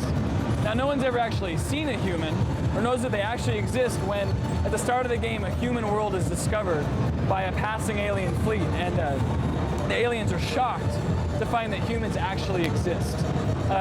You take on the role of one of these humans as you learn what it means to be truly human. We wanted to tell a story about the power of humanity, about what would it be if, because we as humans use 10% of our brain. Well, what if we could use 100% of our brain?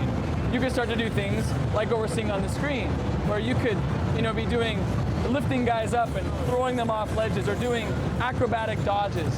We wanted to be able to have a gameplay where you could literally be lifting up guys with one hand, doing a slow motion dodge with the other, and shooting a guy in the face, and while you land, jump on a guy's head, snap his neck, and ride his dead carcass down to the ground as you're shooting two other guys in the face. That's the gameplay of Advent, and it's incredible to go with. One of the big things we're pushing is evolutionary gameplay. We wanted a scenario where literally at the start of the game, we're going to start you off with all of the big weapons, all the rocket launchers, all the machine guns. You can dual wield every weapon in the game, but by the end of the game, you'll evolve to the point where you become the weapon, where literally you're punching a guy and he's flying back 100 feet through a wall. To the point where you become a super-powered being.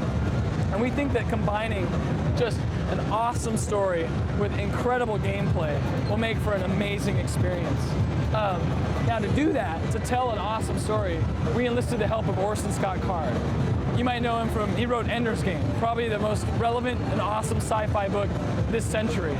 And he helped us craft the story of this so that we could have just really awesome, compelling characters.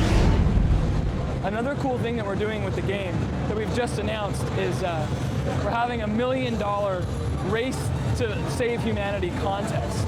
So what's going to happen is in the week after the game ships on Xbox Live, they're going to release these Advent icons that will unlock in the game every week after the games come out for the first 6 weeks. So that as you go through the game, so like the first week, they'll release this icon and you have to go and find it. And the first person that finds it will win $10,000. And then the next few people will find other prizes and things like that. The next week it'll be $20,000. The week after that, 30, then 40, then 50. Then on the 6th week, the winner will win $1 million. So this is something that we think is pretty unprecedented in a game before. So yeah, so someone's gonna go out there and make a lot more money off the game than we ever will, which is cool. Good for the gamer. Advent Rising ships May 31st for the Xbox, and again, it's going to be just an incredible gameplay experience, and I hope you guys have fun. Oliver here. E3's almost over, but I made a pledge to cover some sports. And when I say 2K, that's exactly what you're thinking. Let's check them out.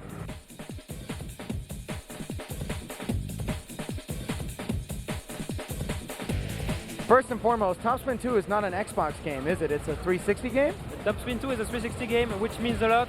It means that thanks to the power of the console, we can now increase the realism, which was our first goal, our main goal actually, to make the user feel he's playing a real tennis game, I also got the scoop on what's different with NHL 2K6, NBA 2K6, and the all-new WPT 2K6 from PR manager Anthony Chow. One thing that sets apart with something new this year is on-the-fly coaching. The players are able to set on the D-pad 4 different quick plays. They can screen the goalie, they can crash the net. These really quick plays up both on offense and defense that really make gameplay fast and furious. Another thing we've done a ton of work on the animation side. We have guys doing split saves, new checks. You can knock off guys' helmets. It's a pretty incredible, violent game. The NBA 2K series has always been a leader in terms of visuals. We have always strived to have the most realistic and most exciting visuals on the court. We've added a new movement system, so guys aren't just standing around waving the ball. They're like waving the guy off. When guys bumping each other, they actually you actually see the collision. I mean, it lends to a much more lively, much more realistic, and much more entertaining basketball game. There's other poker titles being released this year on the show floor at E3. Why is WPT 2K6 going to be the one to go by? Well, first off, it's just the telesystem, the human element of it is just key. Number two, we have all the professionals. It is a game with the professionals, by the professionals. I mean, you can see right here. You know, it's based on the World Poker Tour, an actual poker tour that takes place all around the world, and the stakes are really high. I know the story might have seemed a little bit short, but I've just been playing all these games for like the last half hour. I got to get back on the job. Peace. Hi, I'm Rob Jones, one of the producers on NBA 2K6 this year, and I'm going to give you a quick tour of the new things that we plan on doing this year with the game. From the get, our game is getting a brand new host of features, starting with our VIP system. Last year, we introduced it in our NFL game. It records a user's profile. So as you're playing and doing different things, we record your successes, your failures, your tendencies, and store it onto the memory card or hard drive or whatever in such a way that I can load it up and play the same person again. And what it'll help is if you're playing online, you can go up there, you can download like some opponent's profile. You'll see how he plays. You'll see what he does. You can look at his stats on his VIP profile page. And it'll be a great way to know what your opponent is going to do to you once you start playing the game. And so that's one of our big new gameplay features that are in there. We are adding a player career mode called 24/7 to Life. A lot of people are familiar with that as being one of our gameplay features from last year. But this year we're adding a going through the life mechanism of it where you start off and now you're trying to train yourself, become a better player, get endorsement deals, get shoe contracts. You know, you're competing against all the other players that are in the league. We've taken our franchise mode and revamped it, the association. We started from scratch where there was a lot of things we didn't like, and you know, we're just trying to make that a more immersive experience. You'll have an agent. Your agent will communicate to you some of the things that are going on. You're dealing with owners. You're dealing with team chemistry. You're dealing with a lot of different facets that we hadn't explored before. It's always been just a matter of trades, play, draft.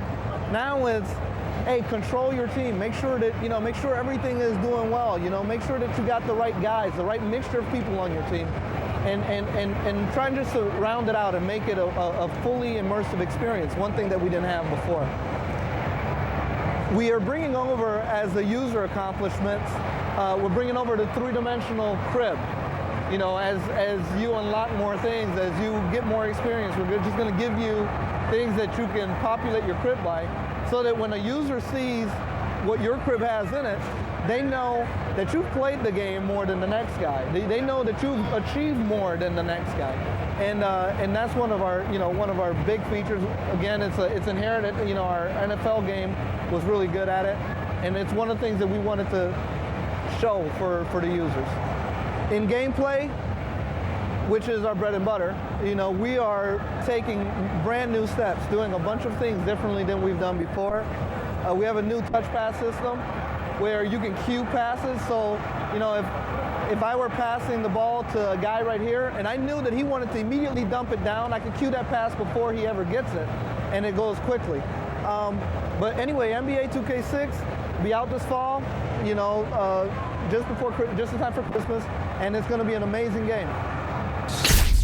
So hello, I'm Jeff Capizzi. I am Topspin 2 producer. I work at PAM Development, a French society based in Paris. And I'm going to present you a bit the game, what is cool in the game, the strengths, and what is Topspin 2. So Topspin 2 is the sequel of Topspin 1 on Xbox. So for us, what we wanted to perform there was to make exactly the same quality of game, but pushed far away, especially regarding two important points for us, which were the realism and the depth of the control and of the game. So regarding realisms, thanks to the new Microsoft console, Xbox 360, we're able to make amazing graphics. So the venues, the players are now like their real counterpart, very crisp and very beautiful. And the other thing is that thanks to that power, we can now make the player feel that he plays real tennis by adding some immersion. That's to say, adding a lot of detail on the court, adding a lot of people around the court. That's now a living venue, not just a venue where you play one versus another. That's now real tennis. Regarding the depth of the game, what we wanted to perform there was to add, to increase a bit the season mode. So now the season mode is more hours of play. You can play between 30 and 50 hours of playing, and we now mimic the real pro tennis calendar. So you are able to play Grand Slams, Masters. You have to make some choices each season. You have to decide if you want to practice for these Grand Slams and these big events, or just earn a lot of money making some sponsor challenge, these kind of cool things. So it's always making some choices, and at the end of the career you have a career recap which gives you your global score, and you will be able to identify yourself, to compare yourself regarding the other players through the live, thanks to live aware feature. So that's a point, and the other point was to also add some depth in the gameplay. So now we don't have just 2 layers of controls, and in the first one we have 3 layers, which are the normal shots, the risk shots, and the advanced shots, which are shots you just earn throughout the career, and you can after that map on the controller wherever you want and play with them. So that's also a new point. Our main guideline there is still to have the easy and pick up and play feature we had in the first one. That's to say, even if you never play top spin, you just take the controller and you can play and have fun, and that's important. And even if we have that kind of arcade way to play, it's also very realist, because we know people who like tennis search for realism and for real tennis. So you have a big panel of shots, you can make the real shots and these kind of things. So it's always a balance we found actually in Top Spin 1, and we have again in Top Spin 2. With this new version, we also have a deeper player creator. So in the first one you were able to make your own player, and now it will be deeper. You will have more parameters, more sliders, and the same amazing visual quality, which will allow you to have pretty much you in the game, which is quite good. We also have an online mode, so the online mode will be, I would say, the classic features, which are matchmaking, official match, exhibition match. What we want is to matchmake people better than the previous one, which means always find somebody who like the same kind of play, who doesn't want to play with risk shots, for instance. So these kind of things, in order always to have fun with the body and not just be bored. And we also have in the online mode some party games. So party games will be a way to play short games with people as well, and to have fun with different kind of things, always relying on physics and a lot of cool new things. So Top Spin 2 will be released in Holiday 05.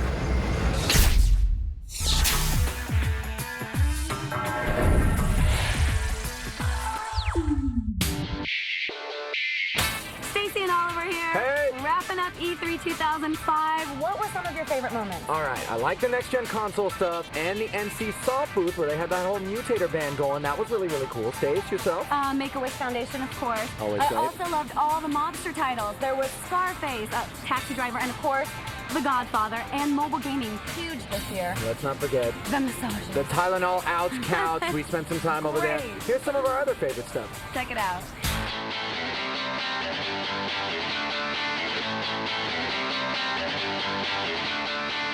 Here at E3, gaming is exhaustive business. And for the first time, IGN is acknowledging that, offering earplugs, Tylenol, and free massages. It felt so good. Richie, I know you needed that too, brother. Talk to me. I need it, brother. Thanks, man. All right. Because I'm so afraid of this spider behind us. I'm out of here.